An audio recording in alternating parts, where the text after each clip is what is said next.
What if I told you that you are not the first version of yourself? Not the first iteration of consciousness bearing your name, your DNA, your face in the mirror, but rather the descendant of survivors who crawled from ruins so absolute that even memory itself was buried beneath ice and ash. Somewhere beneath the weight of 18,000 years, something happened. Something so catastrophic, so complete in its erasure, that it reduced humanity to a genetic whisper. The scientists call it a bottleneck. The ancient texts call it the deluge, the purging, the end of the age before the age.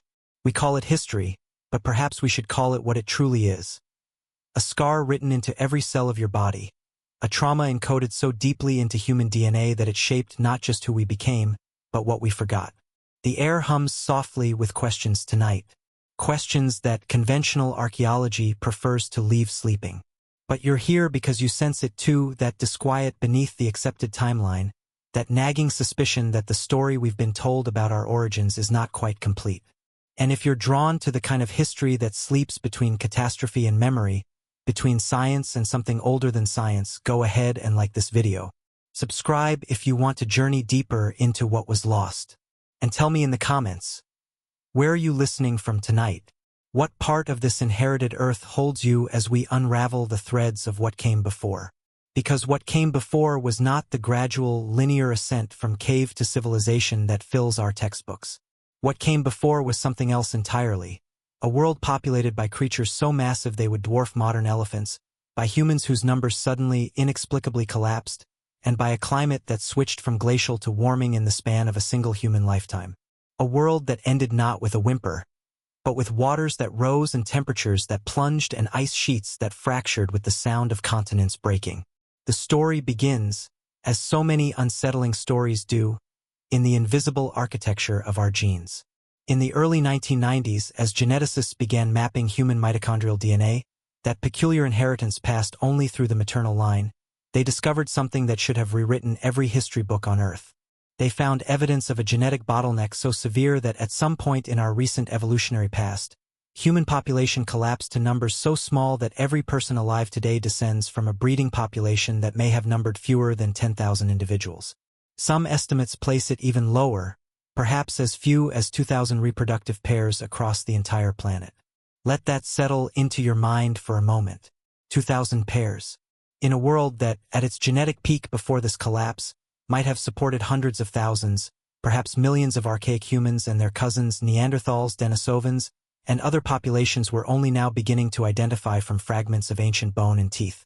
This bottleneck appears in our genetics like a narrowing of a great river to a trickle, a funnel through which all modern human diversity was forced. And while geneticists debate the exact timing, some placing it as far back as 70,000 years during the Toba supervolcano eruption, others identifying multiple bottlenecks, there is one period that stands out with particular clarity in both genetic and archaeological evidence. The period approximately 18 to 20,000 years ago, during what geologists call the last glacial maximum and its immediate catastrophic end. This was not a slow fade into genetic scarcity. The evidence suggests something far more sudden, far more violent.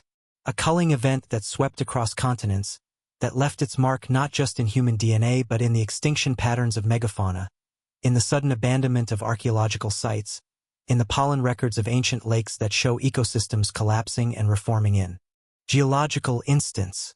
But here is where conventional science grows uncomfortable, where the archaeological establishment prefers to speak in probabilities and gradual processes rather than catastrophes and resets. Because if we follow the genetic evidence to its logical conclusion, if we overlay it with climate data, with extinction patterns, with the flood narratives that appear in cultures separated by oceans and millennia, we arrive at a possibility that challenges the very foundation of how we understand civilization itself. We arrive at the possibility that humanity did not simply survive this bottleneck and then gradually invent agriculture, writing, and urban life in a neat 7,000-year package beginning in Mesopotamia. We arrive at the possibility that what came after the reset, after 18,000 years ago, was not invention but restoration. Not the birth of civilization, but its painful, partial remembrance by survivors who had lost nearly everything except the vaguest genetic memory of what had been before. The ice remembers what we have forgotten. Locked in the cores drilled from Greenland and Antarctica, preserved in layers of frozen time, is a record of climate chaos that defies the slow, steady processes we typically associate with geological change. These ice cores tell a story that should be impossible, a story of temperatures that shifted by 10, 15, even 20 degrees Celsius not over millennia, but over decades. In some cases, over years. Imagine standing at the edge of a world frozen in ice. The year is 20,000 BCE, and if you could somehow survive the cold, you would find yourself in a landscape so alien that it would seem like another planet. Ice sheets 2 miles thick covered Canada, Scandinavia, and parts of northern Asia. So much water was locked in these glaciers that global sea levels stood nearly 400 feet lower than today. Where the English Channel now flows, there was open land connecting Britain to Europe. Where the Bering Strait now separates Asia from North America, there was a vast plain called Beringia, a subcontinental bridge across which mastodons and humans and giant short-faced bears migrated freely. This was the last glacial maximum, the peak of the Ice Age, the coldest and driest phase Earth had experienced in over 100,000 years. And humanity, what remained of it, clung to refuge zones near the equator, in ice-free pockets along coastlines now submerged, in caves and river valleys where the cold was survivable and prey animals still roamed. But the ice was not stable. Deep within the frozen masses, pressure was building. And around 18,000 years ago, something shifted. The mechanisms are still debated. Changes in Earth's orbital parameters, fluctuations in solar radiation, possible impacts from cosmic events. But the result was undeniable. The ice began to break. Not slowly, not gradually. The melt was catastrophic in ways that should give us pause about every assumption we make regarding gradual change. Within the span of perhaps 500 years, a geological eye blink, temperatures rose approximately 8 degrees Celsius. Ice sheets that had stood for tens of thousands of years fractured and collapsed. Meltwater lakes the size of nations formed behind ice dams, then burst free when those dams failed, releasing floods that would make biblical descriptions seem understated. The Missoula floods in North America provide a glimpse into this chaos. When glacial Lake Missoula, containing more water than Lake Erie and Lake Ontario combined, broke through its ice dam roughly 15,000 years ago, it emptied in as little as 48 hours, carving the channeled scablands of Washington state and sending a wall of water toward the Pacific that might have reached 500 feet high in places. This was not a single event. Evidence suggests Lake Missoula filled and burst catastrophically dozens of times as the ice retreated in fits and starts. And Missoula was just one lake. There were dozens of such glacial lakes across North America and Eurasia, each one a potential catastrophe waiting to release. When they burst, and geological evidence confirms they did, the resulting floods would have been visible from space, had there been anyone in space to witness them. Entire ecosystems would have been scoured away in hours. Any human settlements in the flood paths would have vanished so completely that archaeologists millennia later would find no trace of them. But the floods were only the beginning. As the ice melted, it poured cold, fresh water into the oceans, disrupting the thermohaline circulation, the global conveyor belt of ocean currents that regulates climate across the planet. This disruption triggered what scientists call the Older Dryas and later the Younger Dryas, periods when, paradoxically, the warming was interrupted by sudden returns to near-glacial conditions.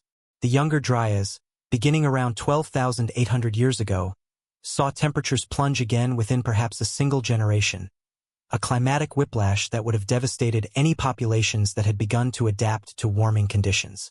Picture the psychological impact on the humans living through these reversals. You are part of a small band, perhaps one of a few hundred groups scattered across a continent.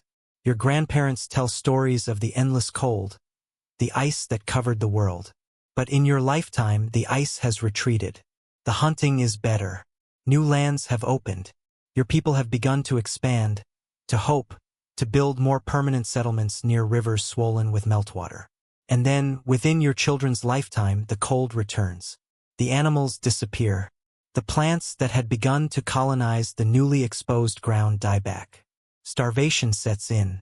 Your people must move again, must abandon whatever fragile stability they had achieved, must return to the marginal lands, the refuge zones, the edges of survival. How many times could human populations endure such reversals before their numbers became critically small? before genetic diversity, already constrained by earlier bottlenecks, narrowed to the vanishing point? The ice cores don't just show temperature changes. They show atmospheric composition changes, spikes in dust and aerosols suggesting massive wildfires, volcanic eruptions, or possibly even extraterrestrial impacts. They show changes in precipitation patterns, with some regions experiencing devastating droughts while others flooded. They show a world in convulsion, a planet whose climate system was not transitioning smoothly from one state to another, but rather thrashing between extremes with terrifying speed. And as the climate convulsed, the megafauna died. This is not gradual evolution. This is not slow extinction over millions of years as species fail to adapt to changing conditions. This is a blitz of disappearance concentrated in an impossibly narrow window of time, a die-off so rapid and so complete that it left paleontologists searching for explanations that could account for the sheer speed and thoroughness of the annihilation.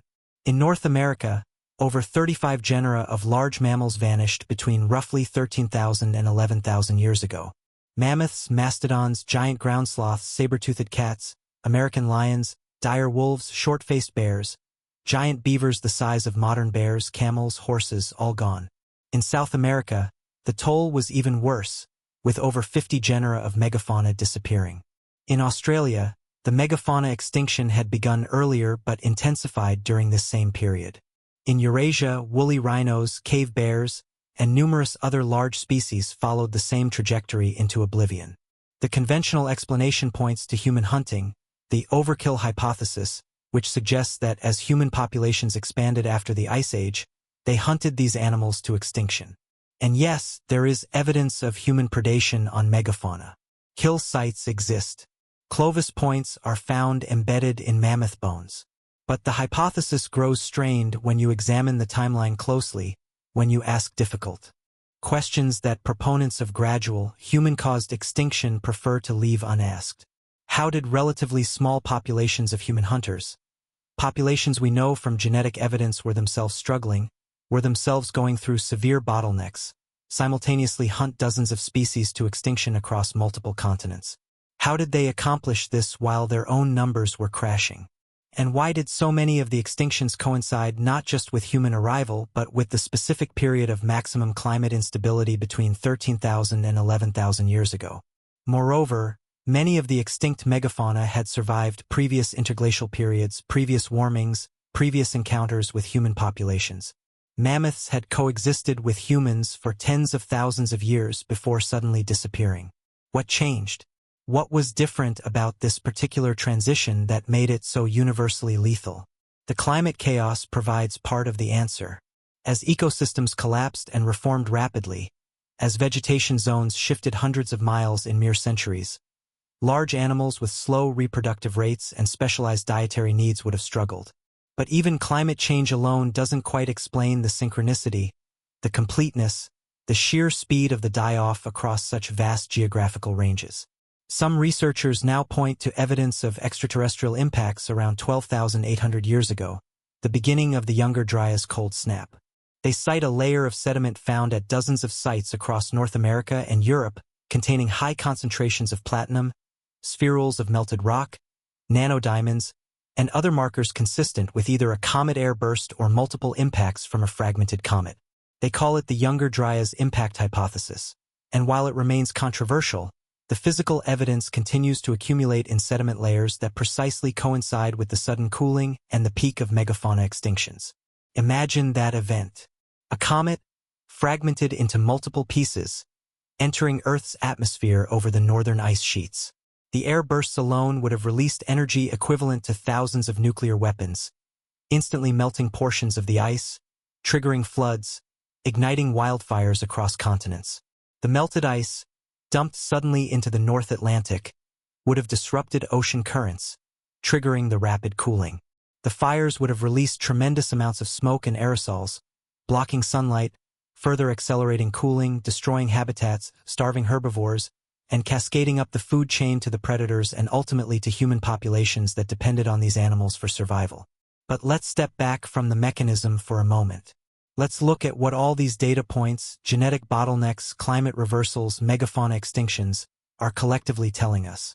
They are describing a reset. An event or series of events so catastrophic that they didn't just change the landscape. They changed which species survived, which genetic lineages persisted, which memories and knowledge systems could be carried forward into whatever world emerged from the chaos. This is not the gradualism that Darwin described, the slow accumulation of small advantages over eons. This is punctuated equilibrium taken to its extreme, long periods of relative stability interrupted by brief, violent episodes of radical change. And humans, for all our adaptability, for all our intelligence, were not immune. We nearly didn't make it. The genetics prove it. The small population that survived this bottleneck, those 2 to 10,000 breeding pairs, became the ancestors of every human alive today. Everyone you see, everyone you've ever met, every face in every crowd descends from that tiny population of survivors. What did they see, those survivors? What did they experience in the decades and centuries when the world ended around them? Did they have settlements, technologies, knowledge systems that were lost when the waters rose and the cold returned? Did they gather in the few places where survival was possible and watch as other groups, perhaps more numerous, perhaps more advanced, simply vanished, cut off by rising seas or encroaching ice or starvation? The myths remember. While science excavates fragments of bone and reads chemical signatures in ancient ice, the oral traditions of dozens of cultures separated by thousands of miles and thousands of years tell remarkably consistent stories about what happened when the world before this world ended. They speak of floods. Always the floods. Waters that rose not gradually but suddenly, not locally but globally, not as metaphor but as lived catastrophe so total that only a remnant survived. The biblical account of Noah is perhaps the most familiar to Western audiences, but it is only one thread in a vast tapestry of deluge narratives. The Epic of Gilgamesh, older than the Hebrew Bible by at least a millennium, tells of Utnapishtim, who built an ark and survived a flood sent by the gods to destroy humanity. The Sumerian king list speaks of kings who ruled before the flood and then, after the flood, kingship descended from heaven once more. In Hindu tradition, Manu survives a great flood with the help of a fish who warns him of the coming deluge. In Greek mythology, Zeus sends a flood to destroy the corrupt Bronze Age humanity, and only Deucalion and Pyrrha survive. In Chinese tradition, Gun and his son Yu combat a great flood that covered the earth. Among the Hopi, the third world was destroyed by flood, and humanity ascended to the fourth world, this world, through a reed. The Aztecs speak of the first sun, the sun of water, which ended in a catastrophic flood. Aboriginal Australian traditions describe a time when the seas rose and drowned the world that was. Culture after culture, continent after continent, the same narrative emerges. There was a world before it was destroyed by water, and we are the descendants of those who survived. Conventional scholars dismiss these as local flood events, river floods, tsunamis, inflated over time into universal catastrophes through mythological embellishment. They point out that most ancient civilizations arose in river valleys prone to flooding, and thus flood myths would naturally emerge from lived experience.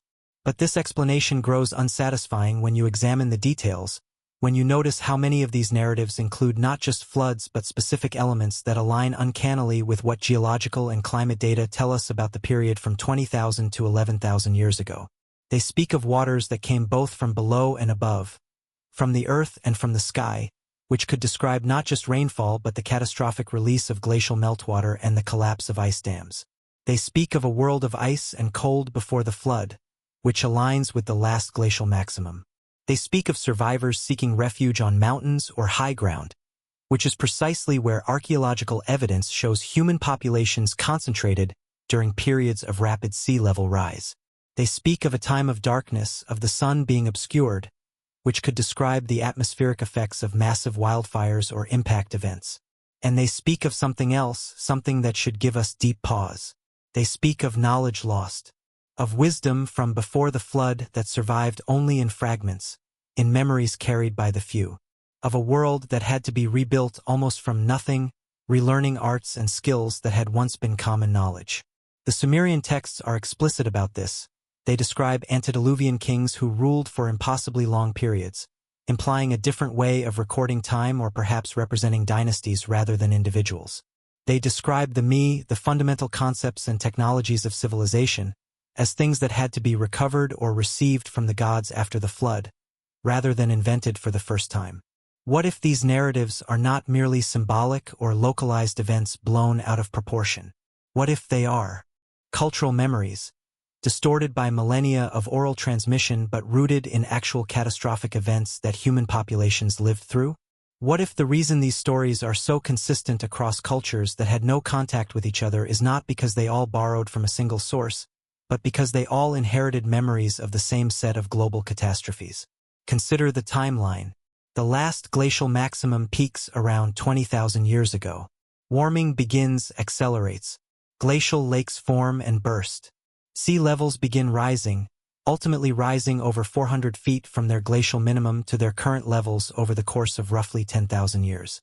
That's an average of roughly 4 feet per century. But the rise was not gradual. Meltwater pulses, sudden dumps of water from collapsing ice sheets, caused sea levels to jump 10, 20, even 30 feet in a matter of decades during certain periods. Meltwater pulse 1A, around 14,600 years ago, raised sea levels by 50 to 80 feet in perhaps 3 to 5 centuries. Meltwater pulse 1B, around 11,500 years ago, caused another rapid rise. If you were living on a coastal plain during these pulses, and remember, during the last glacial maximum, coastlines were hundreds of miles farther out than today, meaning the richest, most resource-abundant lands were coastal areas now submerged beneath continental shelves, you would not experience this as gradual change. You would experience it as recurring catastrophe. Settlements would be abandoned every few generations as the sea advanced. Entire landscapes would vanish beneath the waves within living memory.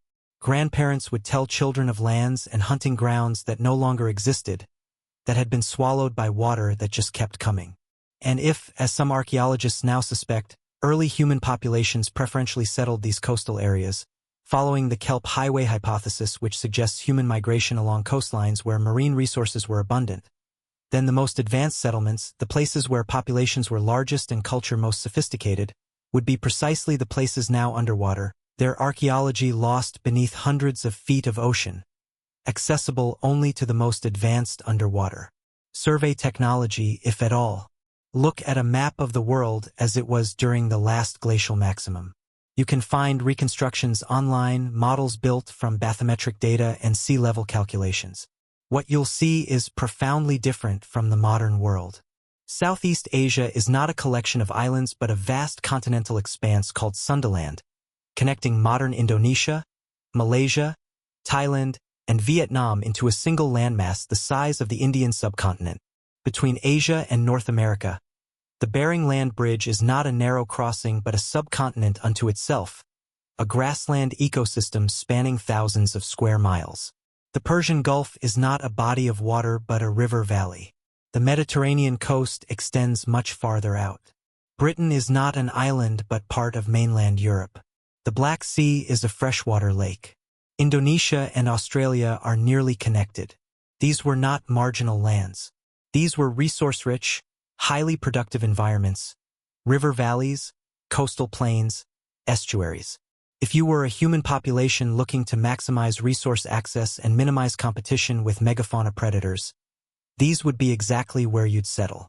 And every single one of these environments is now submerged, their archaeological evidence scattered across continental shelves beneath hundreds of feet of water and thousands of years of sediment accumulation.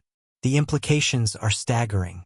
What if the reason we find the first evidence of civilization in places like Mesopotamia and Egypt around 5,000 to 7,000 years ago is not because civilization began then, but because those locations are among the few places where early settlements were far enough inland to avoid complete inundation? What if the real story of human cultural development is largely underwater, lost to us not because it didn't happen but because it happened in places the sea has reclaimed? This would explain anomalies that have long puzzled archaeologists. It would explain why so many fundamental technologies, agriculture, animal domestication, pottery, weaving, seem to appear in multiple locations almost simultaneously around 10,000 years ago, as if the knowledge spread impossibly fast or as if different populations independently invented the same technologies in the same narrow window of time. Perhaps it wasn't invention.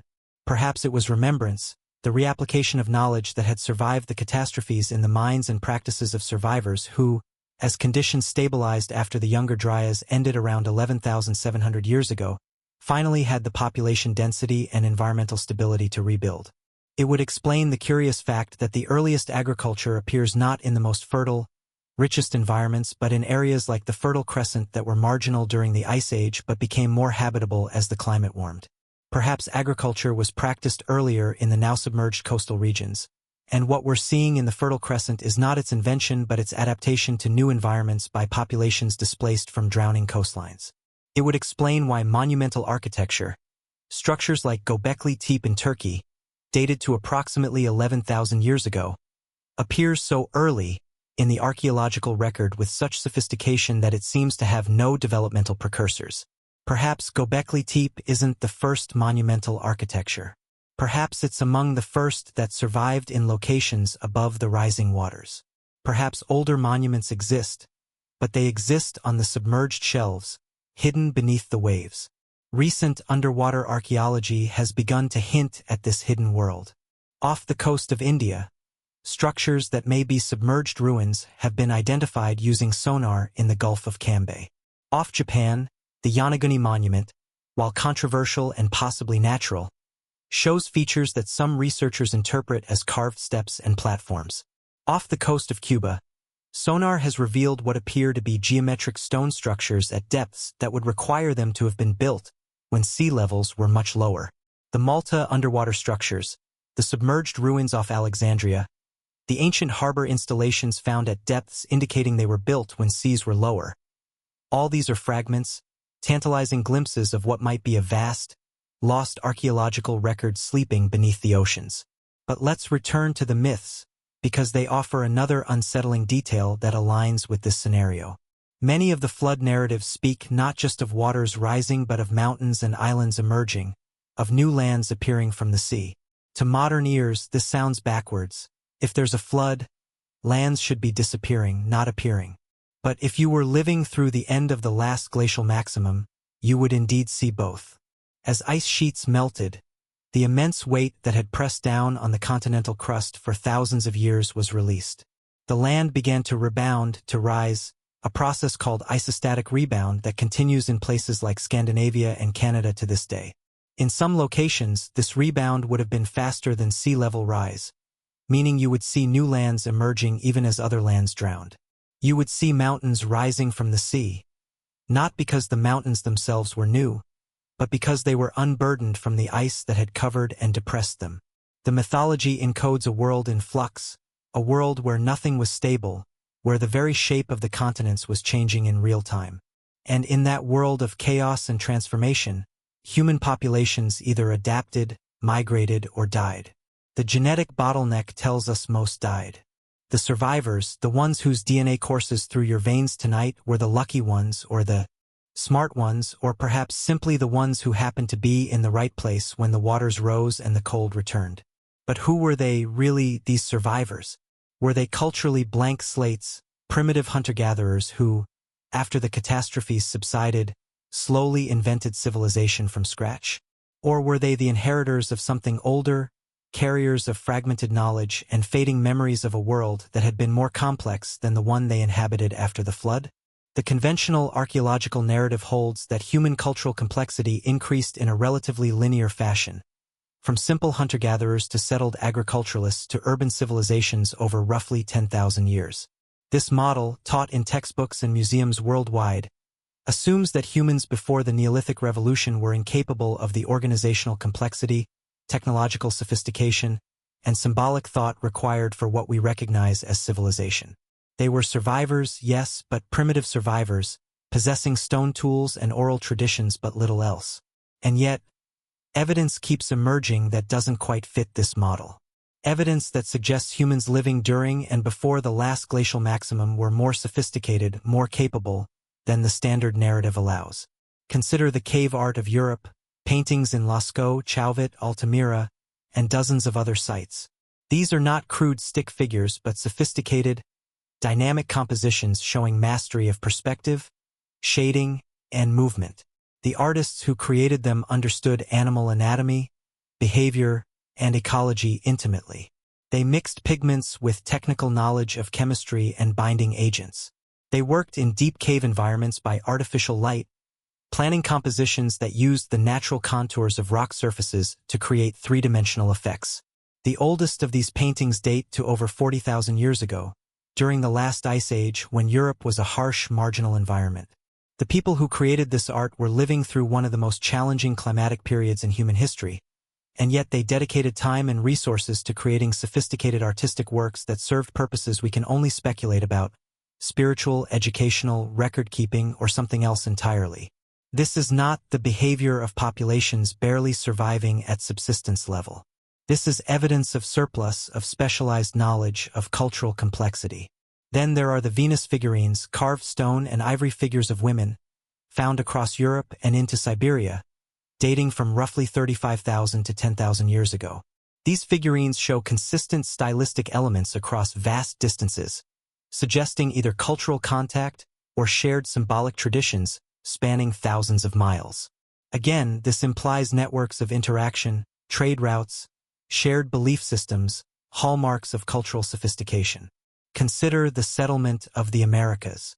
The standard model suggests humans crossed the Bering Land Bridge around 15,000 to 13,000 years ago, and then rapidly populated two continents.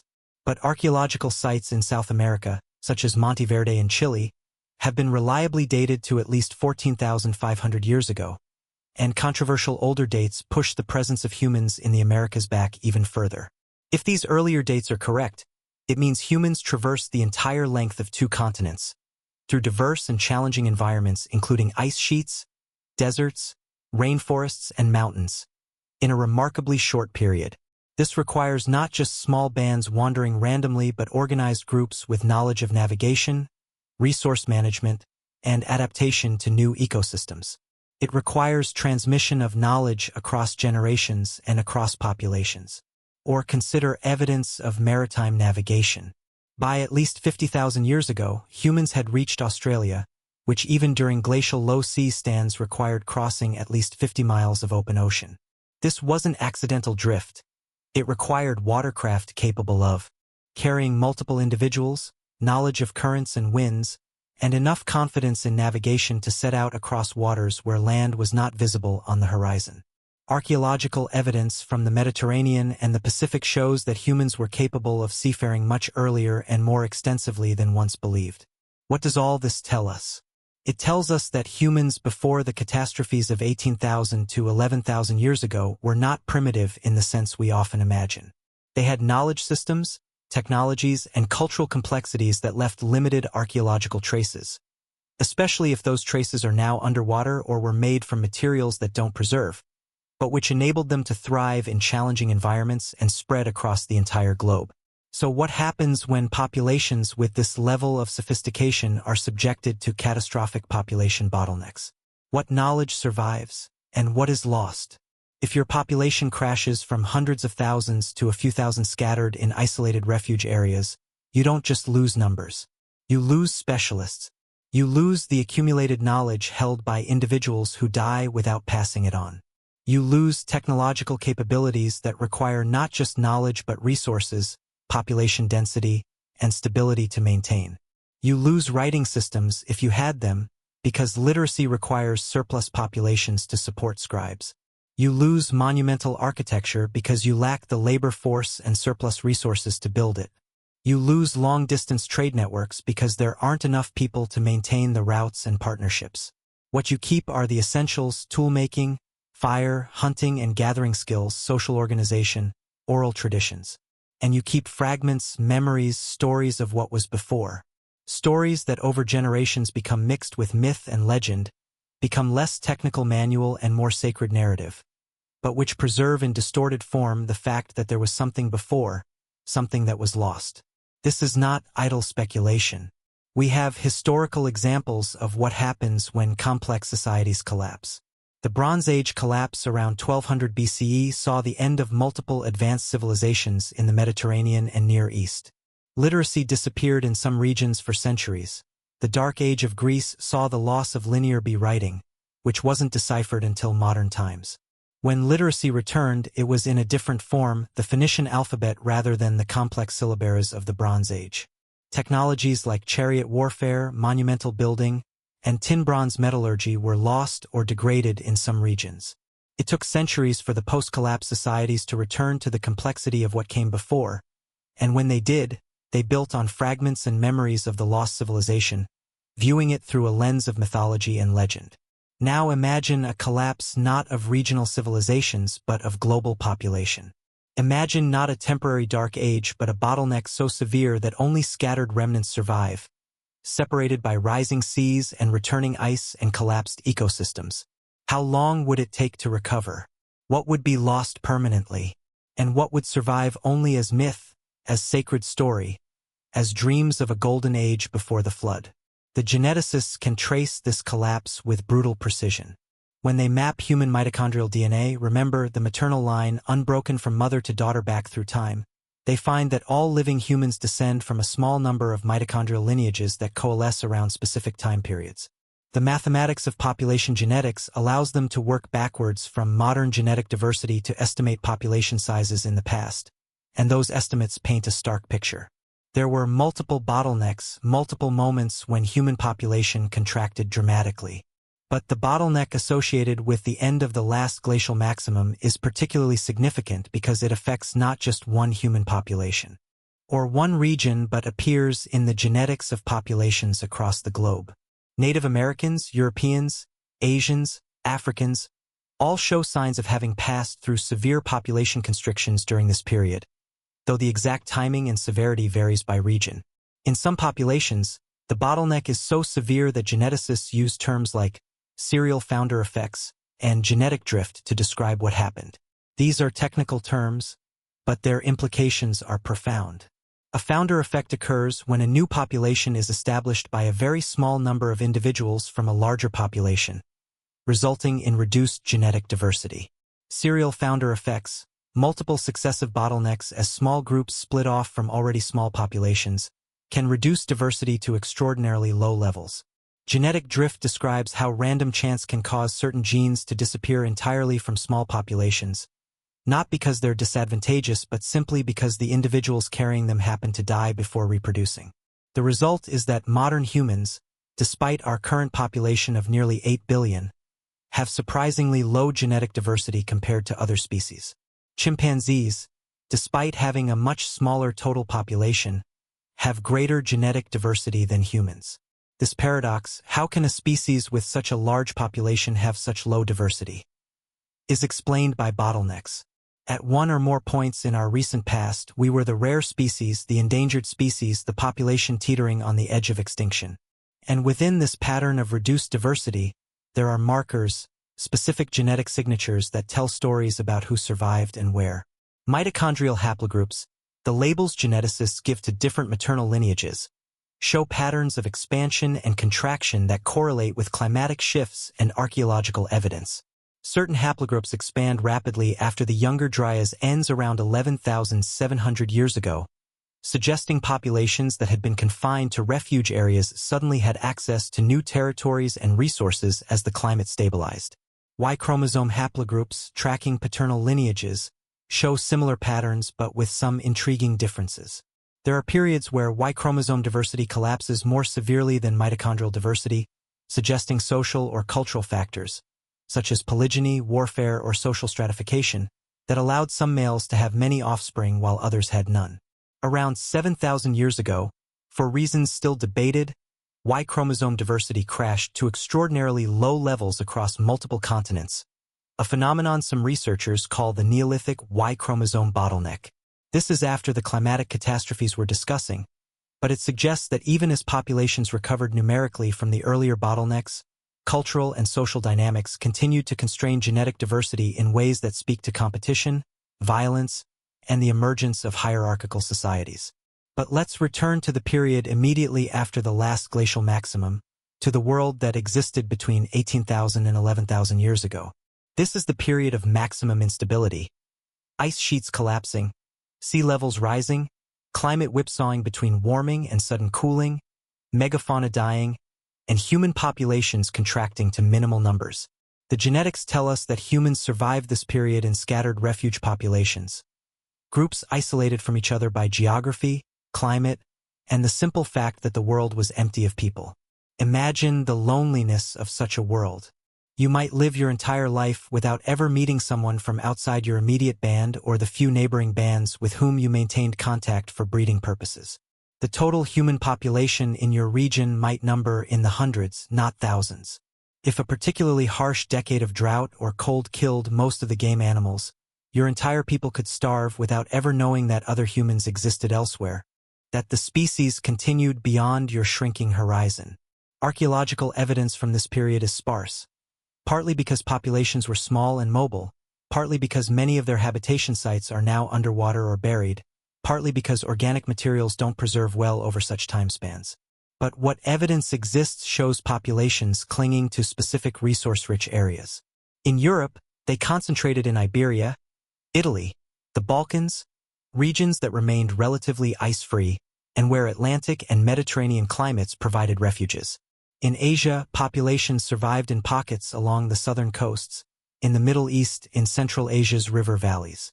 In Africa, populations contracted to areas along coasts and major waterways. In the Americas, populations appear to have survived in ice-free refugia and possibly along coastal routes, though much of this evidence would now be submerged.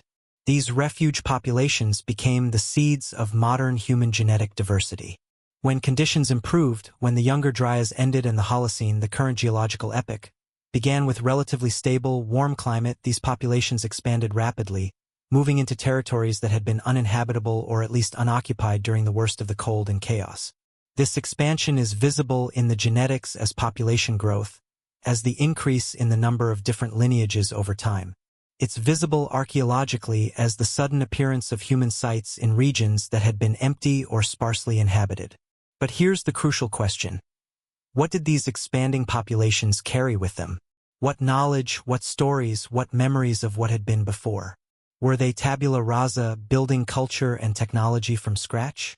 Or were they inheritors of fragments, partial survivors of cultural complexity that had been greater before the populations crashed? The archaeological record of the immediate postglacial period, the early Holocene, beginning around 11,700 years ago, shows something remarkable. Within just a few thousand years, across multiple continents, human populations independently developed or adopted agriculture, animal domestication, pottery, weaving, permanent settlements, and eventually writing and urban civilization. The speed of these developments has always been somewhat puzzling. For roughly 200,000 years, anatomically modern humans existed with relatively little change in material culture. Then, within a window of perhaps 5,000 years, everything changed. The standard explanation is that climate stability allowed for these innovations.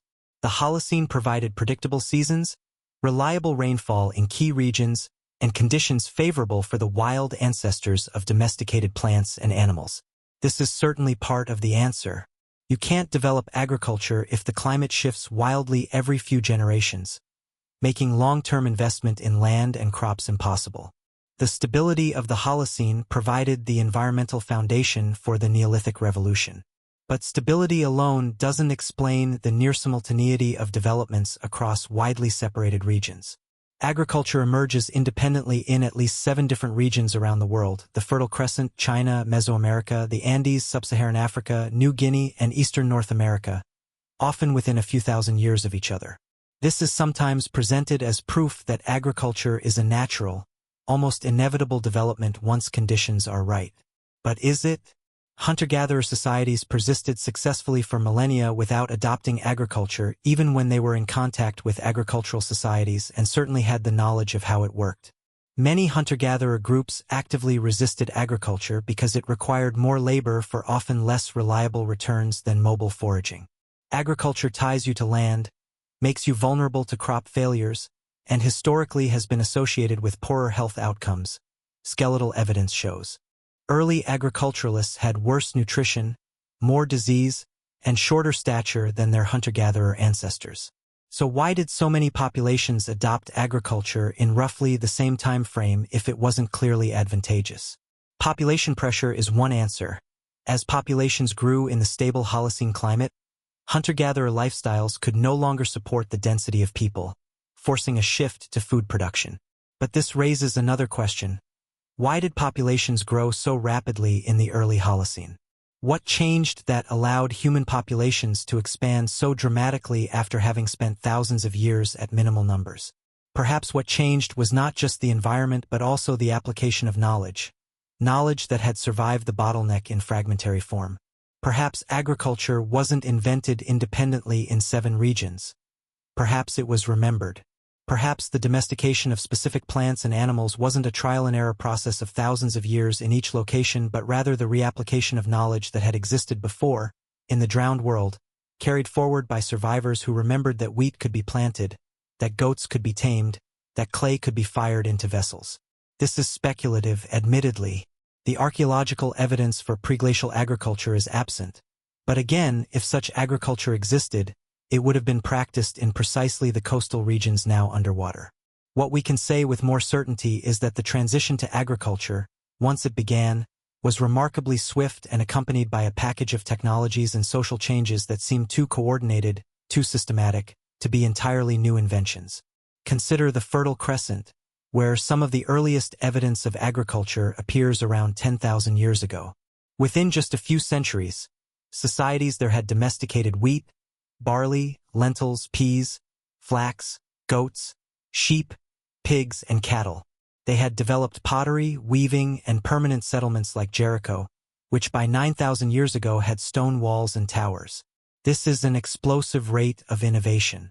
From mobile hunter-gatherers to settled farmers with domesticated plants and animals, permanent architecture, and symbolic art, all in roughly a millennium.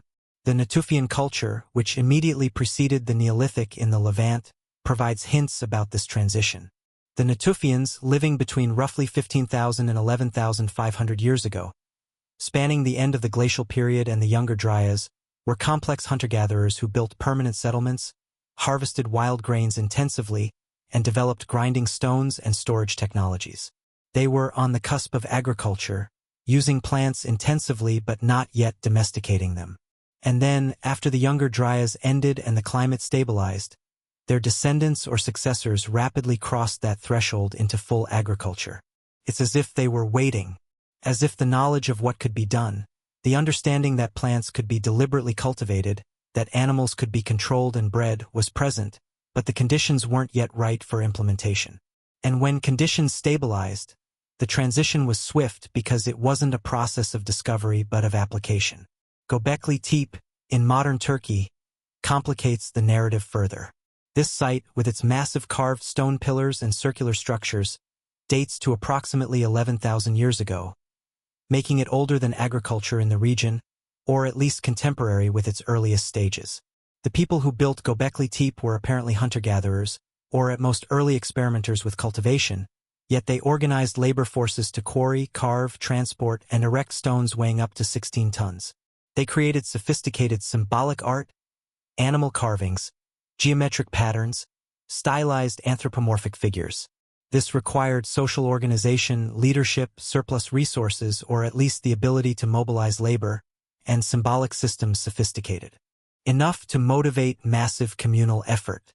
Göbekli Tepe was not a settlement. It appears to have been a ceremonial center, a place of gathering and ritual. This implies populations distributed over a wide area coordinating to meet at this location for purposes we can only guess: religious, social, astronomical, educational. It implies shared belief systems and communications networks. It implies a level of cultural sophistication that seems anomalous for its time if we assume hunter-gatherer societies were simple and unsophisticated. Unless, of course, they weren't.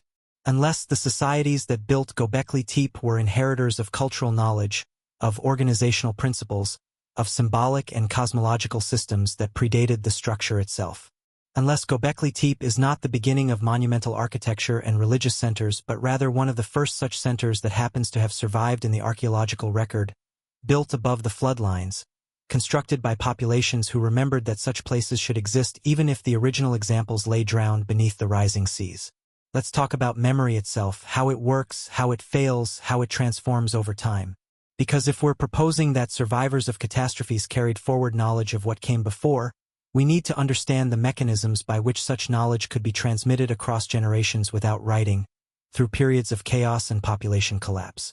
Oral tradition, we know, is capable of preserving information with remarkable accuracy over long time periods, but it's not perfect. Stories change. Details are added or lost. Events are conflated or separated. Myths accumulate symbolic and metaphorical layers that obscure historical cores. And yet, studies of oral traditions in cultures that maintain them until recently show that they can preserve accurate information for hundreds, even thousands of years. Aboriginal Australian oral traditions, for instance, include stories of specific geographic features and events that have been verified against geological evidence. They speak of times when sea levels were lower, when coastlines were different, when specific islands were connected to the mainland, all of which corresponds to conditions during the last glacial maximum over 10,000 years ago. The precision of these memories is remarkable. They're not vague myths but specific geographic knowledge, passed down through an estimated 400 to 500 generations. If Aboriginal Australians could maintain accurate geographic knowledge for 10,000 years through oral tradition, what else might have been preserved? Knowledge of plants and their uses, knowledge of animal behavior, knowledge of seasons, weather patterns, navigation, knowledge of social organization, of how to structure communities, resolve conflicts, organize labor for communal projects, and perhaps woven into creation myths and flood stories, memories of a time before the catastrophes, a world that was different, that was lost. But oral tradition has limitations. It works best in stable societies with unbroken lineages of tradition bearers, elders, bards, shamans, whose role is to memorize and transmit knowledge. When populations are disrupted, when elders die without successors, when communities are scattered and isolated, the transmission chain breaks. What survives is fragmented, partial, often detached from its original context. Imagine you're one of those survivors, living in the generations immediately after the worst of the catastrophes. Your grandparents speak of a time before the floods, before the cold returned, when there were more people, different lands, knowledge that has been lost. But the details are vague. They speak of structures that no longer exist, of places now underwater, of practices that are no longer possible because the resources or population density required for them is gone. You listen, you remember what you can, but you don't fully understand because the context is missing. When you tell your children, you tell them what you remember, but some details are lost or changed. Your children tell their children, and the story becomes more mythologized, more symbolic, less technical. Within a few generations, a memory of an actual event, say a catastrophic flood caused by a glacial lake outburst, becomes a story about the gods sending a flood to punish humanity. A memory of large structures built by earlier populations becomes a story about giants or gods who shaped the landscape. A memory of a time when there were technologies or knowledge systems that were lost becomes a story about a golden age, a paradise lost, a fall from grace. This is how history becomes myth. Not through deliberate fabrication but through the natural degradation and transformation of memory across generations, especially when those generations are living in conditions so different from the original events that the context becomes incomprehensible. And yet, the core remains. The flood stories persist. The memories of a world before persist. The sense that knowledge was lost and must be recovered persists. And sometimes, when conditions stabilize, when population grows again, when resources allow for experimentation and innovation, that knowledge begins to resurface. Not as explicit technical manuals but as fragments, intuitions, cultural practices whose origins are forgotten but whose utility is remembered. This is speculative, yes, but it provides a framework for understanding the otherwise puzzling rapidity of post-glacial cultural development. It explains why so many foundational technologies emerge in multiple places at roughly the same time. It explains why early agricultural societies seem to have a cultural sophistication, ritual centers, symbolic art, complex social organization that seems too developed for the supposed infancy of civilization. It explains why flood myths are universal and contain specific details that align with actual geological events. It explains why the earliest civilizations that left written records, Sumer, Egypt, speak of their knowledge as inherited from gods or ancestors, as restoration of what was, rather than as new creation. The Sumerian king list is explicit about this. It divides history into pre-flood and post-flood periods. The pre-flood kings are said to have ruled for impossibly long periods, tens of thousands of years each, which scholars interpret as either mythological inflation, confusion between different calendrical systems, or representation of entire dynasties rather than individual rulers. But the structure of the list is clear. There were kings before the flood came, and then kingship descended from heaven again. This is the language of restoration, not innovation.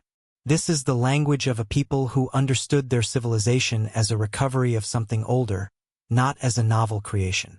And this belief in restoration rather than innovation pervades ancient thought across cultures. The Greeks spoke of ages, the Golden Age, the Silver Age, the Bronze Age, with each age representing decline from what came before. The Hindus speak of cycles, yugas, where the world passes through ages of increasing decline before being destroyed and renewed. The Maya calculated vast cycles of time, believing history repeated in great wheels. Even the Judeo-Christian tradition, despite its linear historical view, preserves the idea of a fall from an original paradise, a golden age of Eden from which humanity was expelled and to which, in eschatological visions, it will someday return. These are not just religious or philosophical ideas. They are cultural memories, distorted and mythologized but rooted in something real, the lived experience of ancestors who survived catastrophes, who knew that the world had been different, that knowledge had been lost, that they were living in a diminished age attempting to restore what had been. Now let's turn to the physical evidence, the actual landscapes, rock formations, and sediment layers that record what happened during this period of global catastrophe.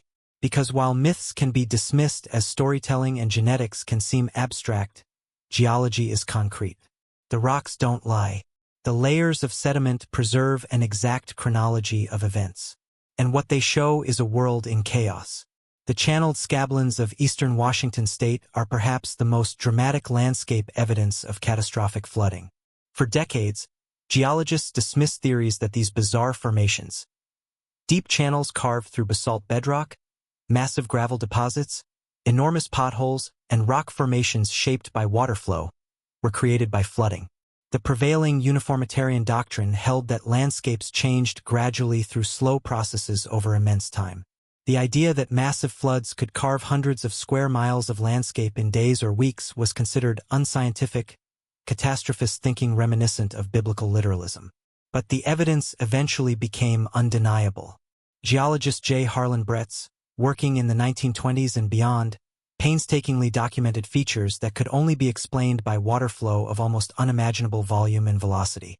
The scablands show ripple marks, like the ripples you see in sand on a beach, except these ripples are 50 feet high and hundreds of feet from crest to crest.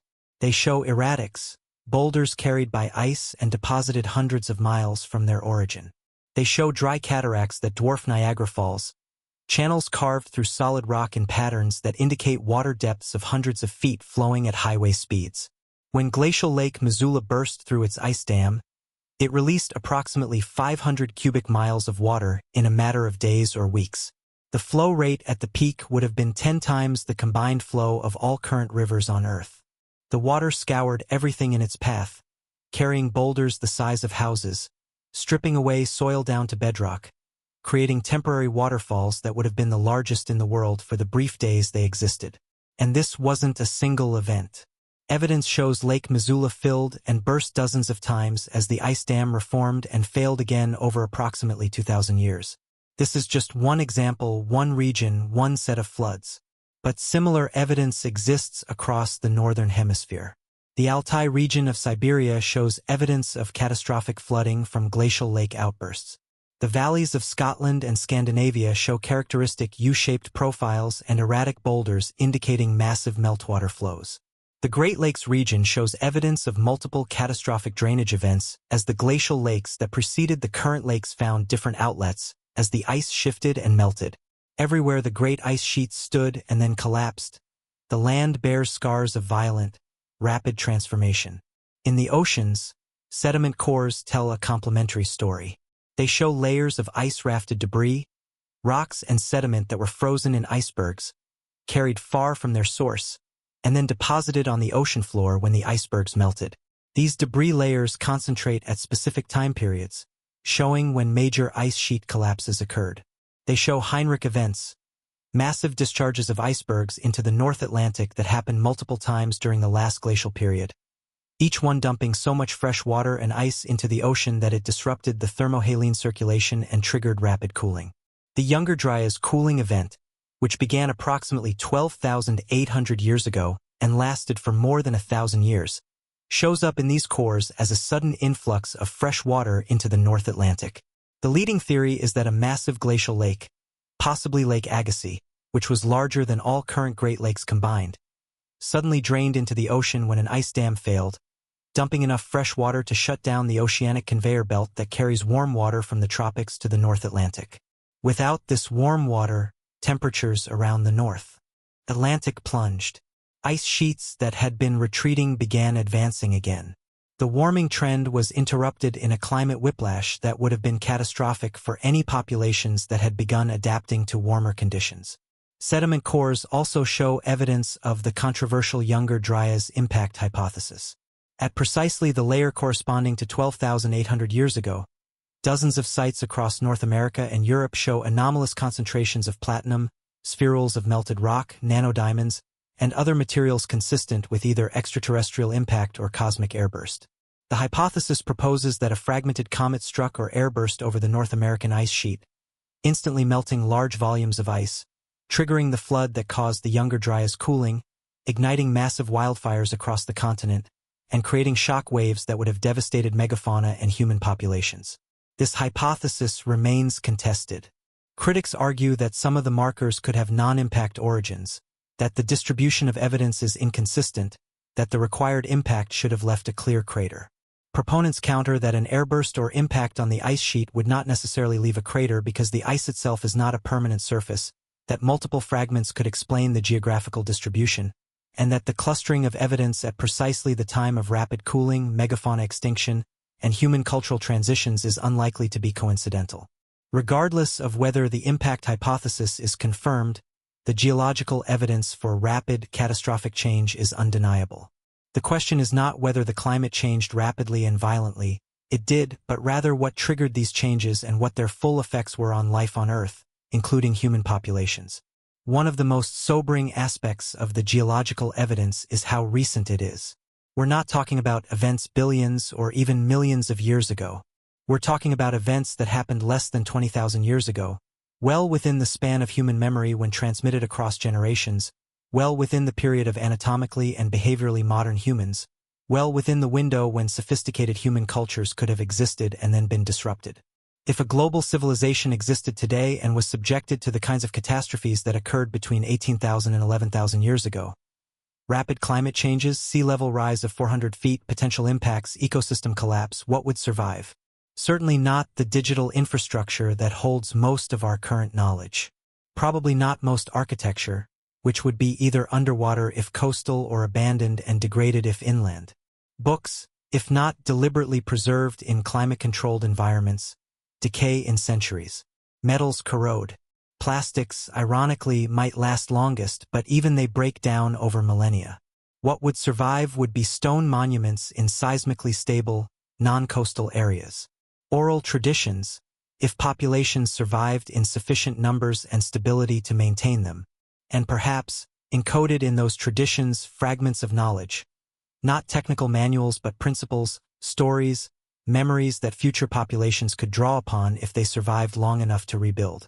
Let's examine the megafauna extinctions more closely, because they provide another layer of evidence for how catastrophic this period was and how it would have impacted human populations.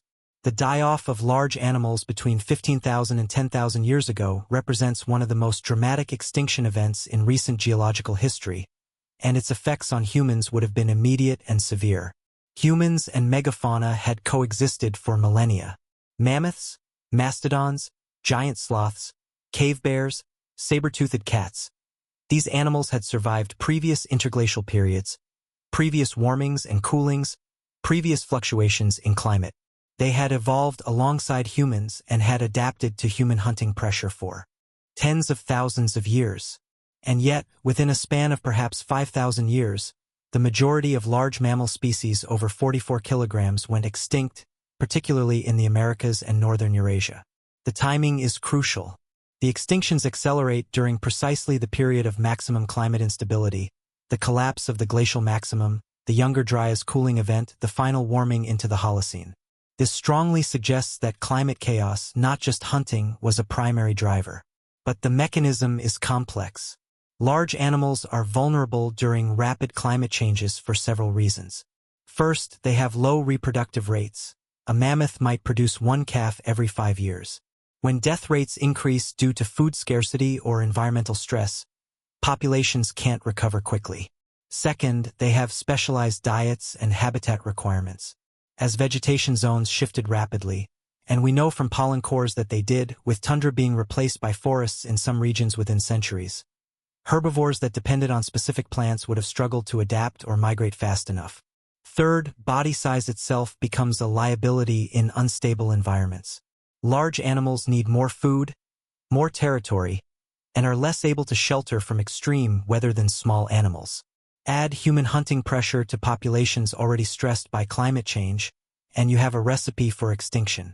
Humans, being adaptable and intelligent, could switch prey when one species became rare, continuing to hunt the declining megafauna species beyond the point where their populations could recover.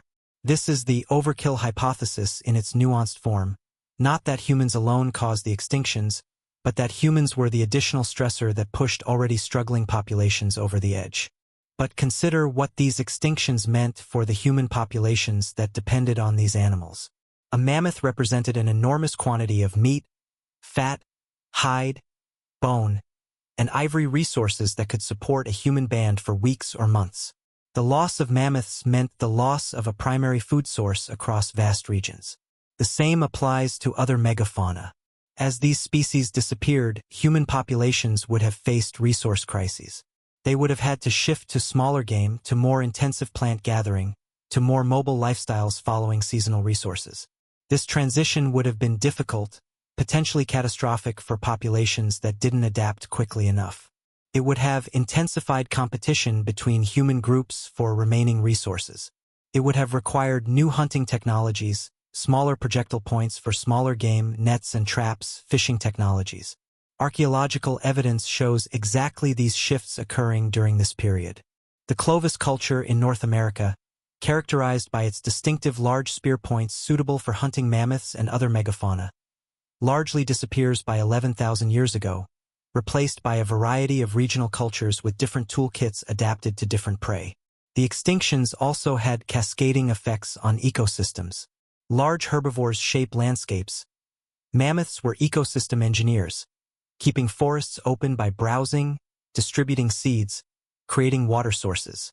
Their loss allowed forests to expand, changing the entire character of landscapes within centuries.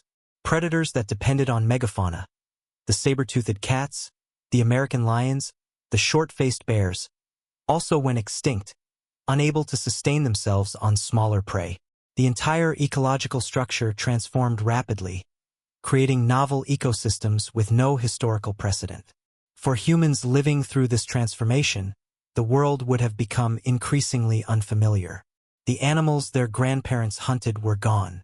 The landscapes were changing. The climate continued to fluctuate wildly.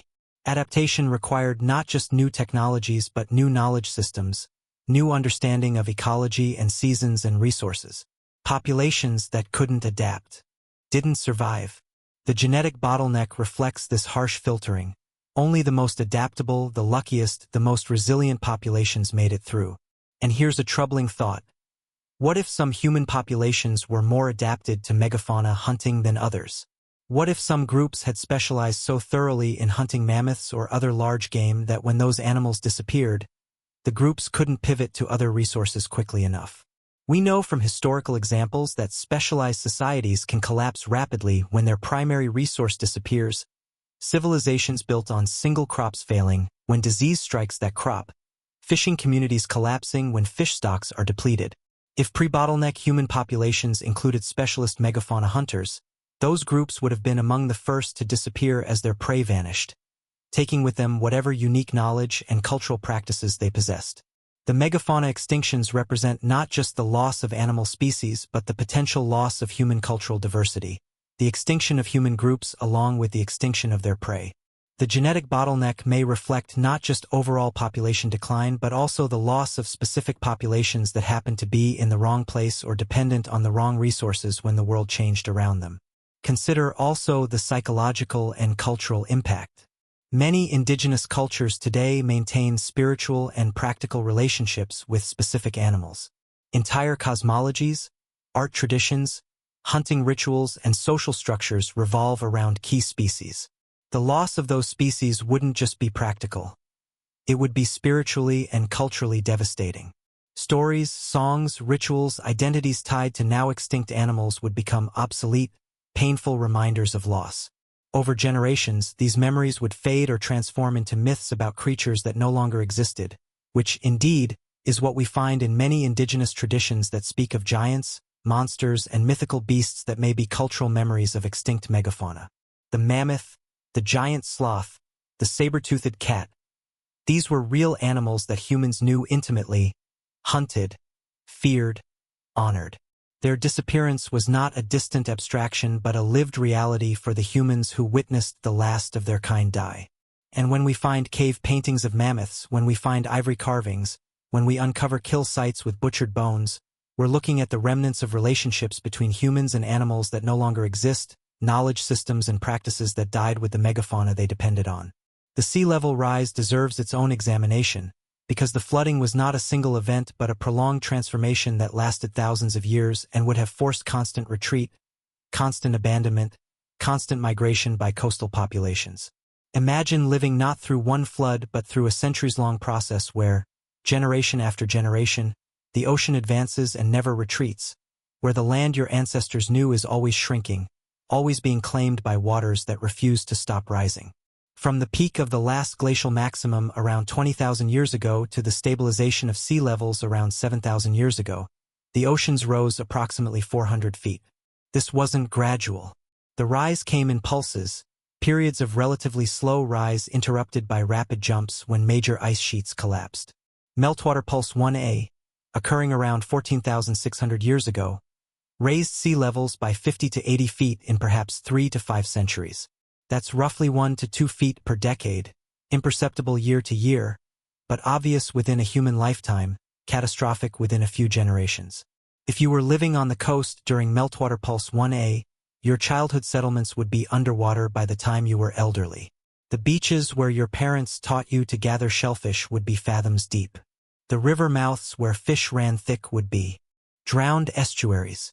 Every generation would have to move inland, abandoning settlements, graves, sacred sites to the advancing ocean. And remember, the coastlines during the glacial maximum were not where modern coastlines are. They were far out on what is now the continental shelf. The richest, most productive lands, broad river valleys, estuarine wetlands, coastal plains with abundant game and fish, all were in these now submerged areas. If, as seems likely, human populations preferentially settled these rich environments, then the majority of pre-flood human settlements are now underwater, buried beneath hundreds of feet of ocean and thousands of years of sediment. The Persian Gulf provides a case study. During the glacial maximum, the Gulf was not a gulf but a river valley, the combined outflow of the Tigris and Euphrates rivers flowing through a verdant plain before reaching the ocean far to the south. This river valley would have been prime settlement territory, fresh water, fertile soil, access to both inland and coastal resources. As sea levels rose, the ocean invaded this valley, gradually transforming it from a river system to an inland sea. By approximately 8,000 years ago, the Gulf had reached roughly its modern configuration. But during the transformation, thousands of square miles of inhabited land would have been inundated. Any settlements in this valley would have been progressively drowned, their inhabitants forced to retreat up the valley, eventually settling in what became Mesopotamia. Some researchers speculate that memories of this inundation inform the flood narratives of Sumerian and Akkadian mythology, the story of the waters covering the land, of paradise lost, of civilization having to begin again in a world diminished by the flood. Similarly, the Black Sea may preserve evidence of catastrophic flooding. The Black Sea deluge hypothesis, proposed by marine geologists William Ryan and Walter Pittman, suggests that the Black Sea was originally a freshwater lake at a lower level, separated from the Mediterranean by a land barrier across what is now the Bosphorus Strait. As sea levels rose, the Mediterranean eventually breached this barrier around 7,500 years ago, and salt water cascaded into the lake in a catastrophic flood that raised the Black Sea level by hundreds of feet and increased its area dramatically. If this hypothesis is correct, and evidence from sediment cores, underwater surveys, and submerged shoreline features suggests it might be, then farming communities around the original lake would have witnessed an apocalyptic flood, the salt water advancing at rates of up to a mile per day as the Black Sea filled, destroying freshwater ecosystems, drowning settlements, and forcing mass migration. This Black Sea flood occurs too late to be the primary flood of global myth.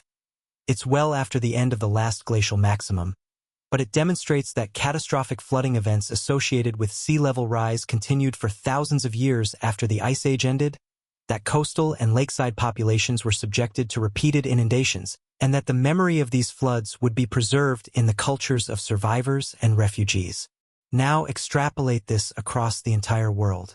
The North Sea, now dividing Britain from Europe, was once a plain called Doggerland, a rich landscape with its own rivers, forests, and presumably human populations. As sea levels rose, Doggerland was progressively drowned, becoming first an archipelago of islands and finally disappearing entirely beneath the waves by around 6,500 years ago. Recent underwater surveys using seismic profiling and sonar have revealed the drowned landscapes, river channels, lake beds, even what may be settlement sites. But the archaeology of Doggerland is almost entirely inaccessible, buried beneath ocean and sediment, erased from easy investigation. The Sunda Shelf in Southeast Asia was even larger. During the glacial maximum, an area the size of the Indian subcontinent connected modern islands into a single continental mass. This would have been tropical or subtropical, resource-rich, supporting potentially large human populations.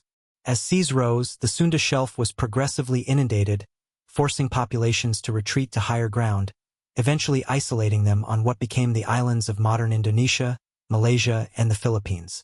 The genetics of Southeast Asian populations show signs of expansion from this region, suggesting it was a demographic source area before the flooding isolated populations. All along coastlines worldwide, the same pattern repeats. Rich lowland areas drowned, populations forced inland or onto highlands that became islands, archaeological evidence lost beneath the ocean. And because humans preferentially settle near water, rivers, lakes, coasts, the majority of human settlements from before the sea level stabilized are likely underwater. What we find on land are the inland settlements, the highlands, the marginal areas, not necessarily representative of where most people lived or where the most complex settlements existed.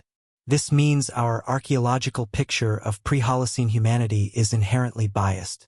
We're seeing the refugees, the remnant populations that ended up in areas that remained above water. We're missing the potential heartlands, the centers of population and innovation that may have existed on the now drowned continental shelves.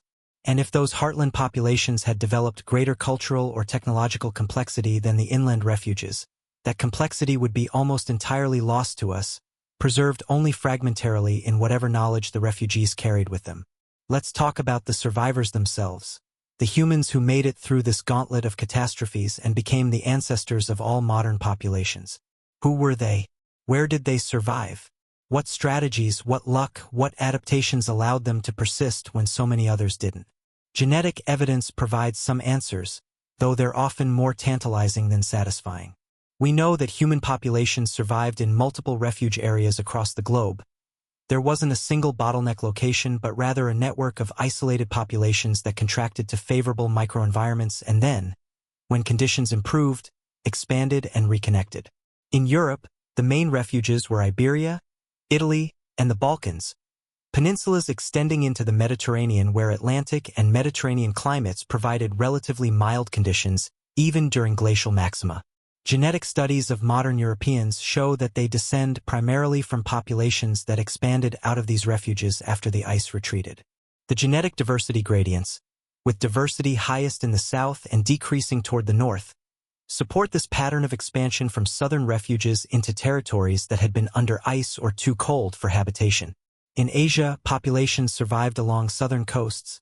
In the Middle East, in Central Asian river valleys, possibly in ice-free pockets in Siberia. The genetic picture in Asia is more complex because of the region's vast size and diverse environments. But again, there's evidence of contraction to specific refuge areas during the worst periods, and then expansion as conditions improved. In Africa, the picture is both clearest and most complex. Africa didn't experience the same degree of glaciation as northern continents, but it did experience dramatic climate changes, many regions becoming much drier during glacial periods as global cooling reduced precipitation. Human populations in Africa contracted to areas with reliable water sources, major river valleys, lake regions, coastal areas.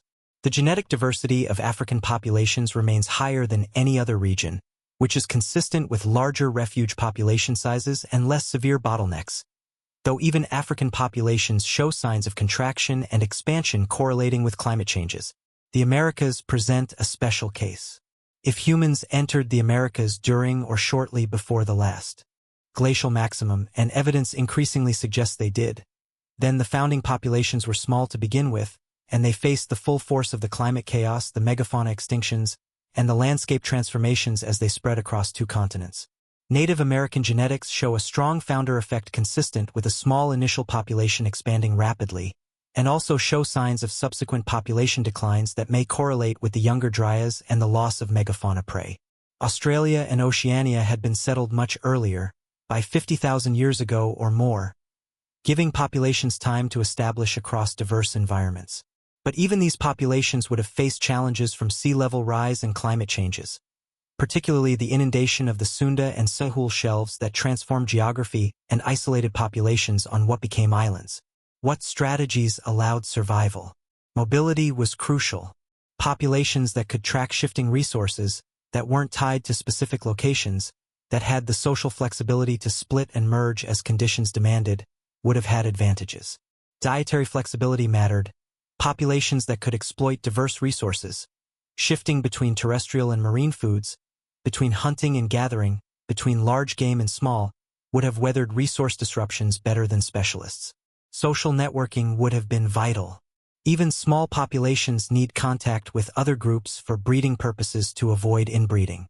Maintaining relationships across distances, having the cultural mechanisms to integrate strangers or split groups peacefully, being able to share information about resource locations and environmental changes, these social technologies may have been as important as material technologies for survival. Knowledge systems were critical. Populations that maintained deep ecological knowledge, understanding of plant cycles, animal behaviors, weather patterns, water sources, could adapt more quickly to changing conditions. Populations with navigational skills, with the ability to read landscapes and stars, could migrate to new territories successfully. Populations with craft knowledge, how to make reliable tools, shelters, clothing from available materials, could establish themselves in new environments. And perhaps most importantly, populations needed cultural mechanisms for transmitting knowledge across generations. The societies that survived weren't just the ones that happened to be in favorable locations. They were the ones that could learn, adapt, and pass their learning forward.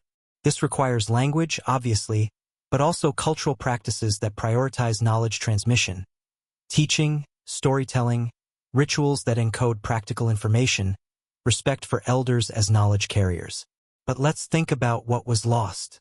For every population that survived, others didn't. And with each lost population went unique languages, unique cultural practices, unique knowledge systems, unique genetic lineages. The bottleneck was a filtering event of extraordinary severity. What emerged on the other side was humanity, yes, but a reduced humanity, a subset of what had existed before. If different human populations had developed different cultural solutions to common problems, different social organizations, different spiritual systems, different technologies, then the bottleneck would have eliminated most of this diversity. What survived would be the solutions that happened to work in the specific environments where refuge populations persisted, but there might have been other equally valid or even superior solutions that were lost because the populations that developed them happened to be in unfavorable locations when catastrophe struck. This is the cruelty of such bottlenecks. They're not selecting necessarily for the best or most advanced, but simply for the lucky, for those in the right place at the right time. The most sophisticated society, the most advanced technology, the most beautiful art. Tradition means nothing if its creators are caught in the flood path or isolated in an environment that can no longer support them or simply unlucky enough to experience a particularly harsh decade of weather that starves them before they can recover. And so the humanity that survived, our ancestors, were not necessarily representative of all human potential that existed before the catastrophes.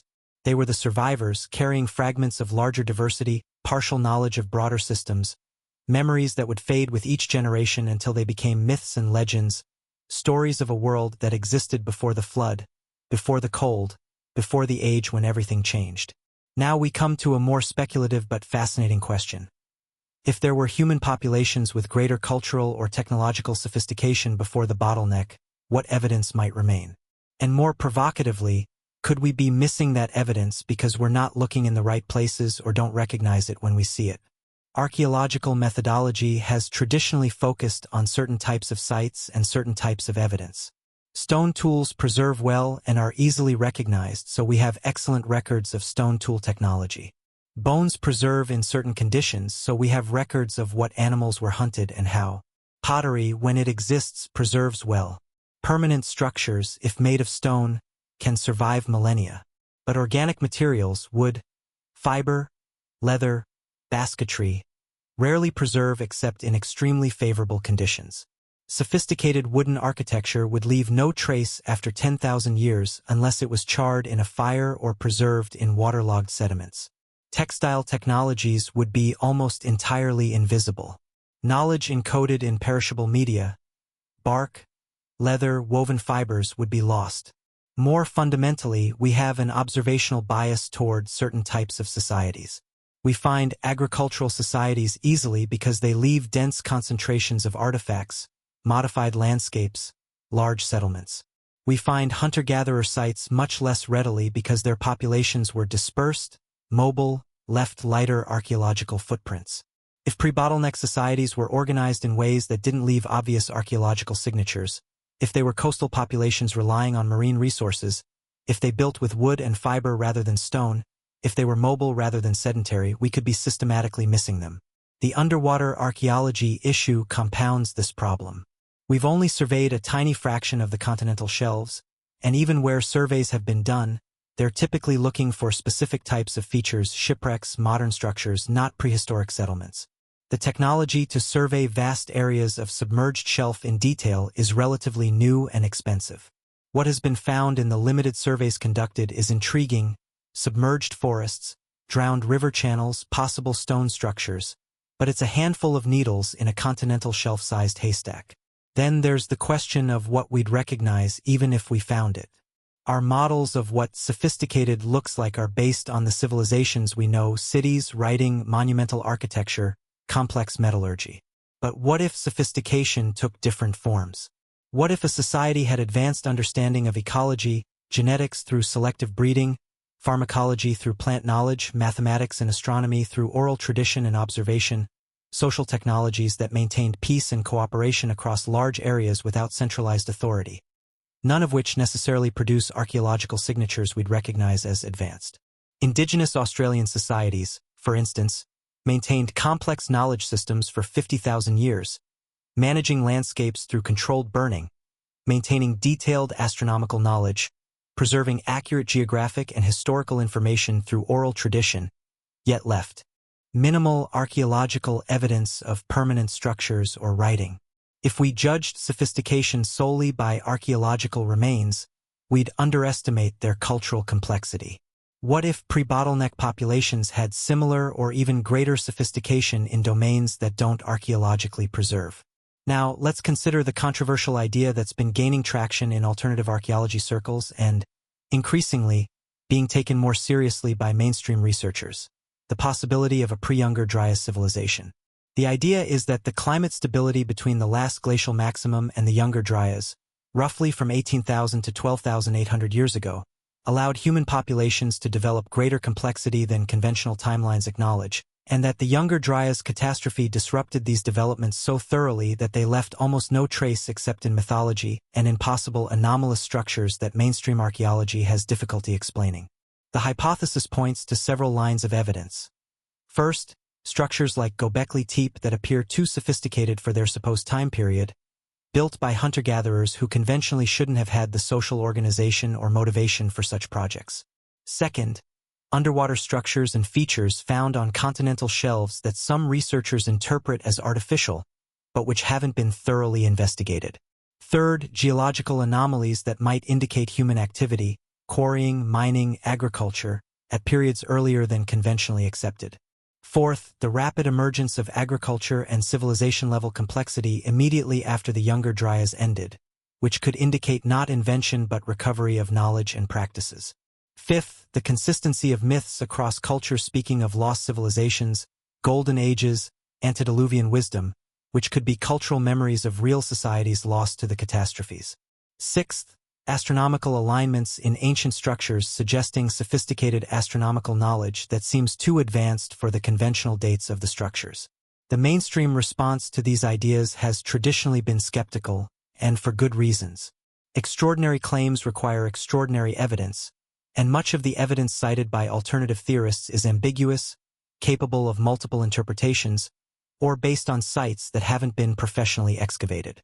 There's also a troubling tendency in some alternative archaeology to invoke lost civilizations as deus ex machina explanations for anything that seems puzzling, rather than rigorously investigating conventional explanations. However, the rigid skepticism is softening slightly as more evidence accumulates. Göbekli Tepe was dismissed as impossible until it was undeniably dated. Underwater structures are being found that require further investigation. The genetic and climatic evidence for catastrophic disruptions is undeniable. The timeline of human sophistication keeps being pushed back. Art, complex tools, symbolic behavior, possible structures keep appearing earlier than previous models predicted. Perhaps the truth is somewhere between the extremes. Not a global civilization with technology rivaling our own, but also not simply primitive hunter-gatherers gradually inventing everything from scratch. Perhaps regional populations had achieved varying levels of complexity, some still living in small mobile bands, others developing more complex social structures, more sophisticated technologies, more extensive trade and contact networks, and the catastrophes reset much of this development, preserving only what survived in refuge populations, forcing humanity to rebuild from that diminished foundation. This would explain why recovery after the Younger Dryas seems rapid. It's not building from nothing but from fragments. It would explain the mythological consistency, memories of something real that was lost. It would explain anomalous sophistication in early sites. They're not anomalous if there was prior development that we're missing because it's underwater or in forms we don't recognize. Let's examine the cultural and psychological legacy of these catastrophes. Because even if we set aside controversial questions about pre-bottleneck sophistication, even if we accept the most conservative archaeological timeline, we still have to grapple with the fact that modern humans, behaviorally, psychologically, genetically, are the products of these catastrophes. We are shaped by what our ancestors survived. Trauma, we now understand, can be inherited. The field of epigenetics shows that severe stress experienced by ancestors can affect gene expression in descendants, even multiple generations removed from the original trauma. Studies of descendants of Holocaust survivors, famine victims, and other traumatized populations show altered stress responses, different susceptibilities to anxiety and depression, changes in how their bodies respond to deprivation. The mechanism involves methylation and other changes to how DNA is read rather than changes to the DNA sequence itself, but the effects are real and measurable. Now imagine trauma not of a single event or even a single generation but of thousands of years of recurring catastrophe. Climate whiplash, floods, starvation, the die-off of familiar animals, the drowning of landscapes, the isolation of small populations constantly on the edge of extinction.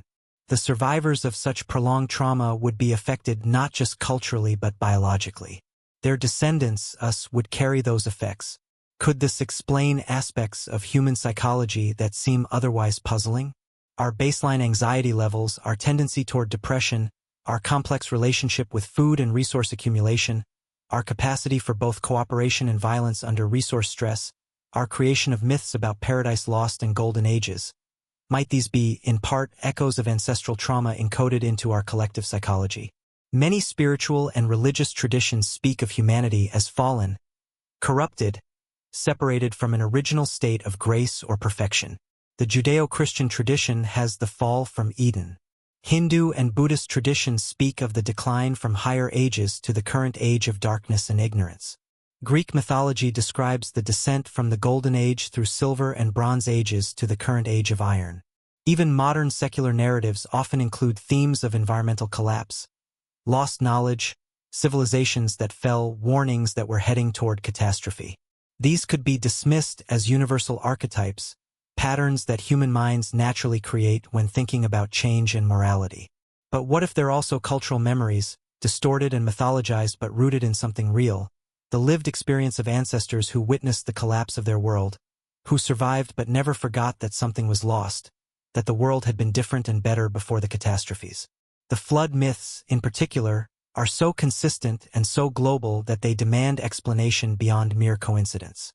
Every continent, every major culture that developed mythology, includes some form of deluge narrative where the world was destroyed and had to begin again. Even allowing for the spread of myths through cultural contact, even acknowledging that rivers and coasts flood and might inspire such stories, the specificity and consistency are striking. These stories are not just about water. They're about the end of a world and the beginning of a new one. They're about survival of a remnant. They're about knowledge lost and partially recovered. They're about divine judgment or cosmic catastrophe that humanity barely survived. And when you overlay these narrative elements with what we know from genetics, climatology, archaeology, and geology about the period from 20,000 to 11,000 years ago, the correspondence is unsettling. It's as if the myths are trying to tell us something, trying to preserve a warning or a memory, that the rational, historical, scientific frameworks of modern thinking struggle to hear because we've been trained to dismiss myth as fiction, as primitive people's attempts to explain natural phenomena they didn't understand. But what if the myths are the survivors of what couldn't be preserved any other way?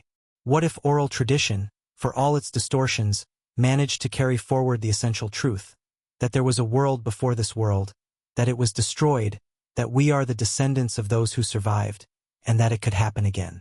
Consider how much of human cultural behavior revolves around preparing for disaster, around insurance against catastrophe. We store food, hoard resources, build walls and fortifications, develop technologies to predict and protect against floods, fires, earthquakes, storms. We create elaborate social safety nets and institutions designed to provide stability and prevent collapse. We tell stories, in books, films, games, obsessively exploring scenarios of apocalypse and survival. We're simultaneously fascinated by and terrified of the idea of civilization collapsing, of having to survive with nothing, of being reduced to small groups struggling against nature. Why? Evolutionary psychologists might say we're adapted to prepare for resource scarcity because our ancestors who didn't prepare died. But the intensity and pervasiveness of these behaviors, the way they manifest across all cultures in every environment, suggests something deeper. Perhaps these behaviors are adaptations to the specific catastrophes our ancestors survived. The ones that actually did reduce civilization to small groups, that actually did require survival with minimal resources, that actually did wipe away the familiar world and force humanity to rebuild. We carry the survivors' genes. We might also carry their memories, transmitted not as specific recollections but as predispositions, as archetypal fears and hopes, as cultural patterns that reemerge across civilizations because they're rooted in shared ancestral experience. The fear of drowning, the fear of starvation, the fear of cold, the fear of isolation, these aren't just individual phobias but species-level memories of what almost killed us. And perhaps this explains our drive to civilization itself. Why do humans, alone among animals, build cities, accumulate knowledge, create technologies to control and transcend nature? Perhaps because we remember, not consciously but at some deep level, that we were once nearly erased, that we survived by the narrowest margin, and that our only defense against that happening again is to become strong enough, knowledgeable enough, organized enough that no natural catastrophe can destroy us completely. Civilization, in this view, is not just a practical response to resource management and population density. It's an act of defiance against the catastrophes that nearly ended us. Every library is a statement that knowledge will not be lost again. Every city is a declaration that we will not be scattered and isolated. Every technology is an attempt to master the forces that almost mastered us. We are building, consciously or not, a world that can survive what our ancestors barely survived. A world that would leave traces even if the floods came again, even if the climate convulsed, even if population crashed. We are remembering how to be unkillable. And in that remembering, in that building, we might also be recovering fragments of what was lost. Not because we're inventing it for the first time, but because knowledge, once possessed by the human species, has a way of resurfacing when conditions allow, when populations stabilize, when the long recovery from catastrophe finally creates the possibility of doing more than merely surviving. Let's turn now to one of the most intriguing aspects of this entire narrative, the question of consciousness itself, and whether the bottleneck affected not just our numbers or our knowledge but something more fundamental about human cognition and awareness. There's a concept in psychology called the bicameral mind, proposed by psychologist Julian Jaynes, which suggests that ancient humans had a different mode of consciousness than modern humans, one where decision-making and guidance came in the form of auditory hallucinations interpreted as the voices of gods or ancestors. Jaynes dated the transition from this bicameral consciousness to modern introspective consciousness to around 3,000 years ago, correlating it with changes visible in ancient texts and art. His theory has been controversial and largely rejected by mainstream psychology, but it raises a profound question. Could consciousness itself have changed during human history? Could catastrophic events alter not just what we know but how we know, not just our culture but our cognition? The idea seems bizarre at first. Consciousness feels universal, unchanging, a constant feature of what it means to be human. But neuroscience increasingly shows that consciousness is not a single thing but a collection of processes, that it's shaped by culture and language, that different populations can have measurably different cognitive styles. East Asian and Western populations, for instance, show consistent differences in how they perceive and remember visual scenes, differences in whether they focus on objects or contexts, differences that correlate with linguistic and cultural emphases. If culture can shape perception and thought in measurable ways, then dramatic cultural disruption could theoretically alter consciousness in significant ways. Now consider the catastrophes. Populations are isolated, reduced to minimal numbers, living under constant environmental stress. Social complexity collapses, there's no surplus for specialists, no support for anyone not directly contributing to survival. Knowledge systems that required large populations or stable conditions to maintain are lost. Languages simplify or are lost entirely as speaker populations die out. The connection to ancestral lands, to sacred sites, to the landscape that held meaning and history, is severed as populations are forced to migrate or as familiar landscapes are destroyed or drowned. What happens to consciousness under such conditions? Do you think differently when your world is constantly unstable, when survival is immediate and precarious, when there's no surplus for contemplation or artistic expression? Do you perceive reality differently when you've lost the cultural frameworks, the myths, the rituals, the explanatory systems that gave experience meaning? Do you relate to time differently when there's no continuity, when the past is lost and the future is uncertain? Some researchers studying trauma and extreme stress have found that it can fundamentally alter how people perceive and process reality. Time perception changes, the traumatized live intensely in the present, disconnected from past and future. The sense of self can fragment or change. Meaning-making systems collapse, leading to profound spiritual or existential crises. Survivors of severe trauma describe feeling fundamentally different after their experiences, as if they've become different people.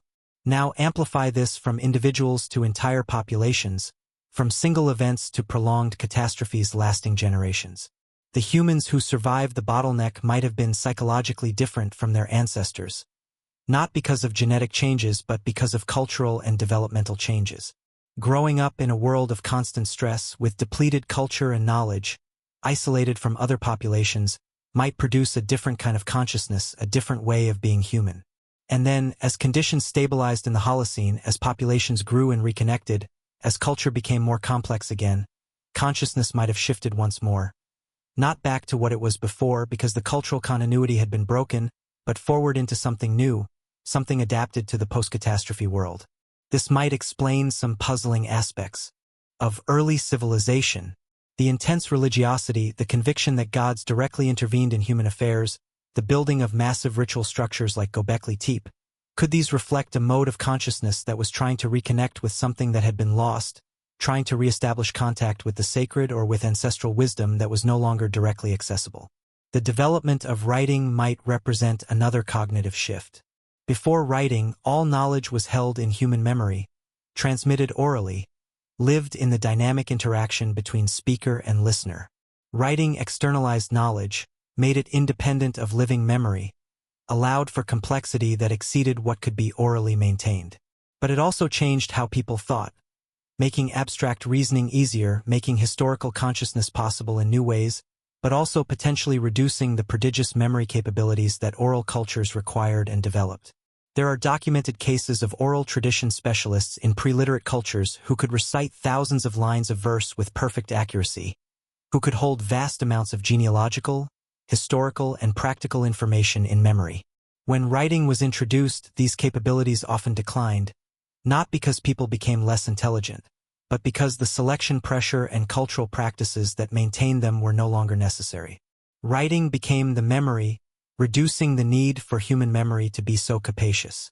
Could something similar have happened with other cognitive capabilities during the bottleneck? If pre-bottleneck populations had developed particular cognitive skills, perhaps enhanced spatial memory, enhanced pattern recognition, enhanced social cognition, that were adaptive in their specific environments and social contexts, those skills might have been lost or reduced when the populations collapsed and the cultural practices that developed and transmitted them were disrupted.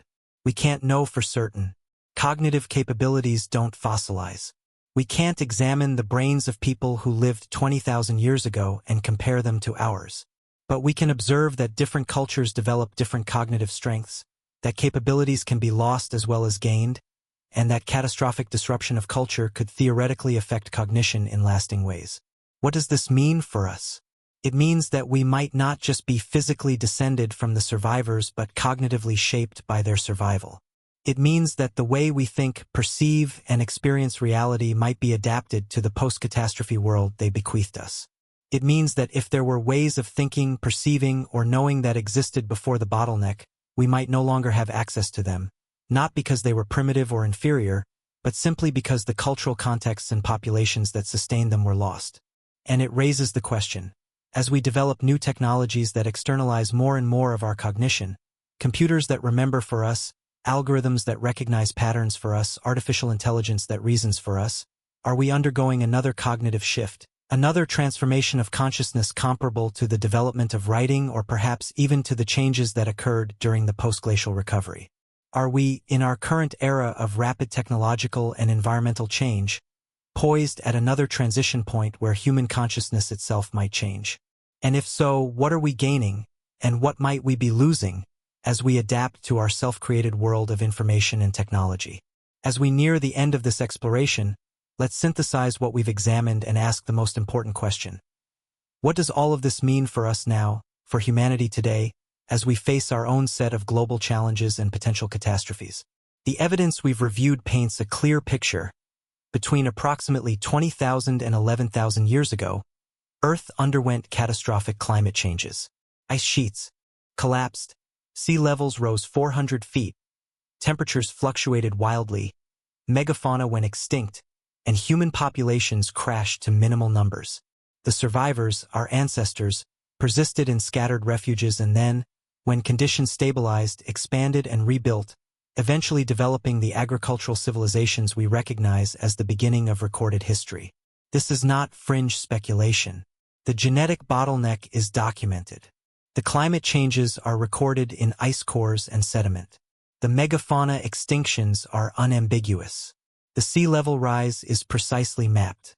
The only real debates are about mechanisms, timing, and severity, not about whether these events occurred. The more speculative elements we've discussed, the possibility of greater pre-bottleneck sophistication, the question of lost knowledge, the interpretation of myths as cultural memories, remain unproven but plausible. They're hypotheses that fit the available evidence without requiring impossible leaps.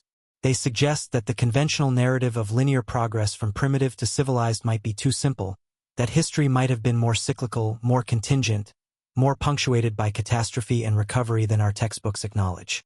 But regardless of whether we accept the more controversial elements, the core narrative stands. Humanity survived an apocalypse. multiple apocalypses.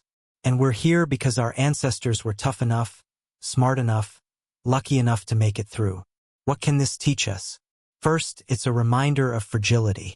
We think of humanity as dominant, as having conquered nature, as being immune to the kind of catastrophes that wiped out the dinosaurs or the megafauna.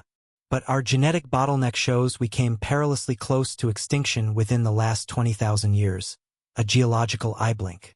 We are not immune. We are lucky survivors, and our luck could run out. Second, it's a lesson about what's lost in catastrophes. Not just lives and populations, but knowledge, culture, complexity. The recovery from the bottleneck took thousands of years, and it's possible we never fully recovered everything that was lost.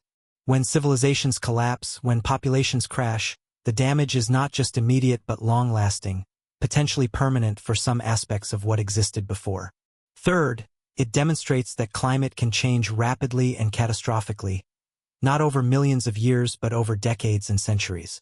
The Younger Dryas cooling event saw temperatures plunge by multiple degrees Celsius within perhaps a single human lifetime. Glacial lake outbursts caused floods that transformed continental landscapes in days. Sea level rises of multiple feet per century forced constant retreat from coastlines. The climate system can flip between states with shocking speed when critical thresholds are crossed. This has obvious relevance to current concerns about anthropogenic climate change. If natural climate changes can be so rapid and severe, what might human-forced changes do? The concern is not just about gradual warming but about triggering rapid, nonlinear changes, the collapse of ice sheets, the disruption of ocean currents, the crossing of tipping points that cascade into new climate states. The paleoclimate record shows this is possible, shows it's happened before, shows that stable climates should not be taken for granted. Fourth, the survival strategies that worked for our ancestors might not work for us. They survived through mobility, moving to refuge areas when their territories became uninhabitable. But in a world of nation-states, borders, and 7 billion people, climate refugees have nowhere to go. The rich, productive coastal areas are now home to the majority of humanity and our most critical infrastructure. A sea level rise of even a few meters would be catastrophic for modern civilization in ways it wasn't for scattered bands of hunter-gatherers. They survived through dietary flexibility and resource diversity. But modern civilization depends on a handful of crop species and complex, fragile supply chains. A major disruption to agriculture, whether from climate change, disease, or conflict, could cause famines affecting billions. They survived with knowledge held in oral traditions that required nothing but human memory to preserve.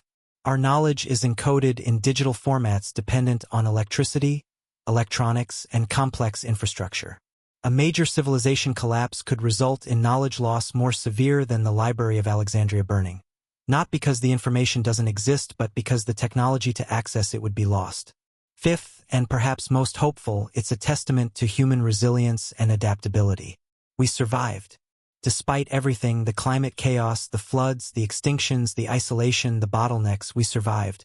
And not only survived, but eventually thrived, spreading across the entire planet, developing complex civilizations, accumulating knowledge, creating art and science and technology. If we survived those catastrophes with Stone Age technology and scattered populations of a few thousand, surely we can survive current challenges with our vastly greater numbers, knowledge, and technological capabilities. The question is whether we'll learn from past catastrophes, whether we'll recognize the warning signs and act preventively, or whether we'll have to survive and rebuild once again. The myths tell us our ancestors understood they'd survived something catastrophic, something that destroyed a world and forced the building of a new one. They encoded this knowledge in stories, in warnings, in prophecies that the catastrophe could come again. Perhaps the flood myths weren't just looking backward at what happened but forward at what could happen, carrying the message, "This happened before, changed everything.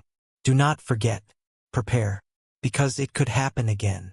And if we look at our current moment, at rising global temperatures, at melting ice sheets, at sea levels beginning to rise once more, at ecosystems collapsing and species going extinct at rates not seen since the end of the last ice age, we might recognize that we're in the early stages of changes that could, if unchecked, rival what our ancestors survived. We have the advantage of understanding what's happening, of seeing it coming, of having the knowledge and technology to potentially mitigate it.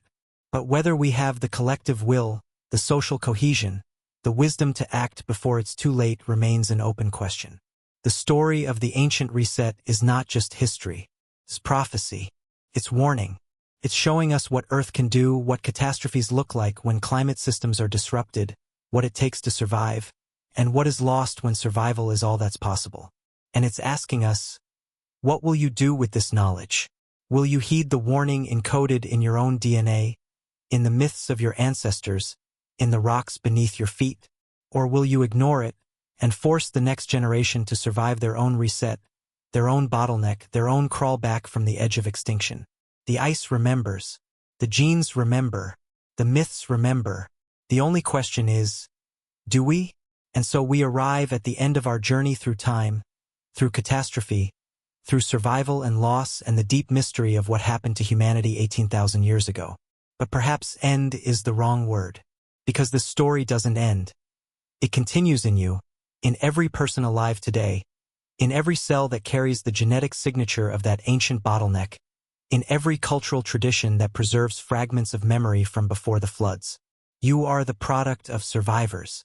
The blood in your veins, the thoughts in your mind, the very consciousness reading or hearing these words right now, all of it is inherited from humans who faced apocalyptic catastrophes and refused to die. They lived through ice ages and floods. They watched the world they knew disappear beneath rising waters. They adapted as familiar. Animals went extinct and landscapes transformed beyond recognition. They survived when the odds suggested they shouldn't, when their numbers dwindled to the point where a few harsh winters or a single bad decade could have ended the human species entirely. They persisted. And in persisting, they carried forward not just their genes but fragments of knowledge, stories, memories that would eventually seed the recovery. When the climate finally stabilized, when the Younger Dryas ended and the Holocene began, when ice stopped advancing and seas stopped rising quite so rapidly, those scattered refuges became the sources of expansion. The survivors moved into emptied territories, carrying their adapted cultures and partial knowledge into new lands. They remembered enough or rediscovered enough to develop agriculture, to build permanent settlements, to eventually create the cities and empires and civilizations that form the beginning of recorded history. But recorded history is young, only about 5,000 years old, beginning with the earliest writing systems in Sumer and Egypt. Before that lies another 7,000 years of the Holocene where humans were clearly sophisticated, building monuments, practicing agriculture, developing complex societies, but leaving no written records. And before that lies the time of catastrophes, the dark age when populations contracted and struggled and survived but could not yet build anything permanent enough to leave obvious traces for us to find. What was lost in those dark millennia? We can't fully know.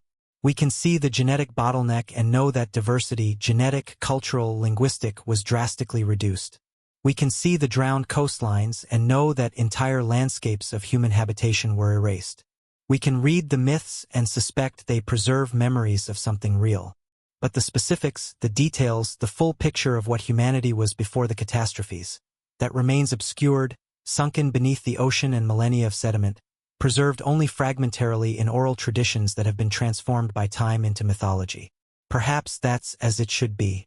Perhaps the purpose of this story is not to definitively answer what was lost, but to remind us that loss is possible, that what seems permanent and established can be swept away, that civilization is always just a few catastrophes away from collapse back to survival mode.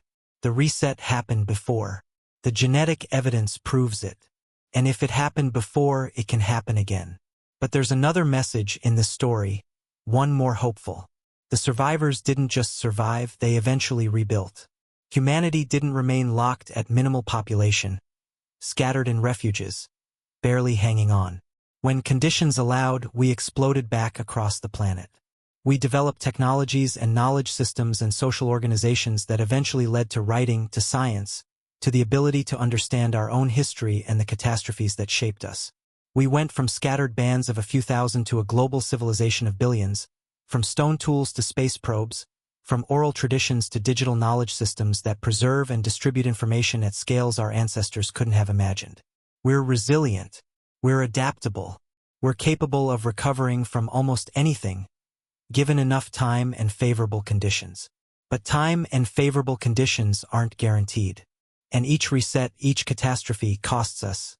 In lives, in knowledge, in cultural richness, in time that could have been spent building rather than merely surviving. So what do we do with this knowledge? We could treat it as merely academic, as interesting history but not relevant to our lives. Or we could treat it as the warning it is, as evidence that Earth's climate and ecosystems can change rapidly and catastrophically, that human populations are vulnerable, that what we've built could be lost if we're not careful. We could recognize that the stability of the Holocene, the last 11,700 years during which all of recorded history and all of civilization have occurred, is an anomaly, a period of unusual climate stability bookended by catastrophic instability. We could recognize that we're changing the climate again, forcing changes as rapid as any natural changes in the paleoclimate record, and that the consequences could be similarly catastrophic if we don't act to mitigate them.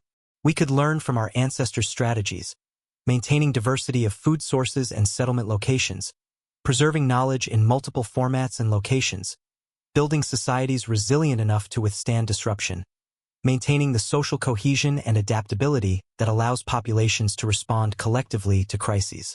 We could recognize that our current civilization, for all its power and sophistication, is in some ways more fragile than the scattered bands that survived the bottleneck, because we're so dependent on complex systems that could fail if key components are disrupted. But most fundamentally, we could remember that we've been here before, that humanity has faced extinction and survived, that catastrophes are not just ancient history but recurring features of Earth's systems.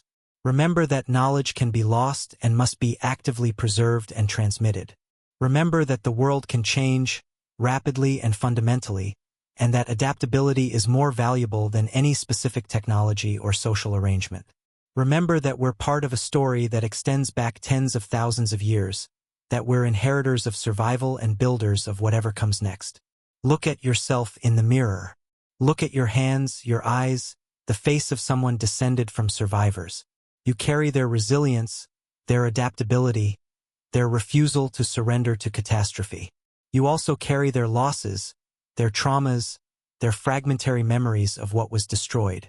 You are the latest chapter in a story that's been written across 20,000 years of survival, recovery, loss, and rebuilding. What will your chapter say? What will you contribute to the long story of humanity's persistence? Will you heed the warnings written in ice cores and genetic sequences and flood myths? Will you help build a civilization resilient enough to weather the changes coming? Will you preserve knowledge for whatever future generations might need it? Or will you ignore the lessons and leave your descendants to survive their own reset, to crawl back from their own bottleneck, to wonder what was lost and tell their own myths about the world before the catastrophes? The choice, as always, is ours. The resets of the past were driven by natural forces. Ice sheets collapsing, climate systems fluctuating, possibly cosmic impacts. But the potential resets of the future will be at least partly of our own making, consequences of how we manage our planet and our civilization. We have knowledge and tools our ancestors lacked. We understand what happened before. We can see changes coming. We have the potential to navigate through threats that they could only endure. Whether we'll use that potential wisely remains to be seen. But the story of the ancient reset reminds us that survival is possible, that rebuilding is possible, that humanity has faced the abyss before and stepped back from it. We are here because they survived. What we build, what we preserve, what we choose, that determines whether we're merely survivors of the next catastrophe or the generation that prevented it. The ancestors that future humans will remember not for what they survived but for what they protected, the civilization they sustained through wisdom and foresight rather than through catastrophe and recovery. The ice remembers what we have forgotten. The genes carry what we have lost. The myths whisper what we need to know. And now, having walked through this history together, having touched the ancient catastrophes and felt their weight across time, you remember too. What you do with that remembering, you're part of the story. That's your contribution to the long arc of human survival and whatever comes after. Thank you for walking this path with me tonight, for allowing these ancient catastrophes and deep questions to rest in your mind. If this journey through time and loss and survival has resonated with you, if you found value in uncovering what was lost and contemplating what it means for what we might yet preserve, leave a like. Share this with someone who wonders about the deep past, and subscribe if you want to continue exploring the histories that conventional narratives leave sleeping. And tell me, one more time, where are you listening from? What part of this ancient earth holds you as you contemplate the resets that came before and the choices we face now? Leave a comment, share your thoughts, become part of the conversation that extends across millennia, connecting survivors past with survivors present with whatever humanity will become. Until we meet again in these spaces between history and mystery, between what we know and what we've forgotten, between the catastrophes that shaped us and the future we're still creating, rest well. Dream deeply, and remember,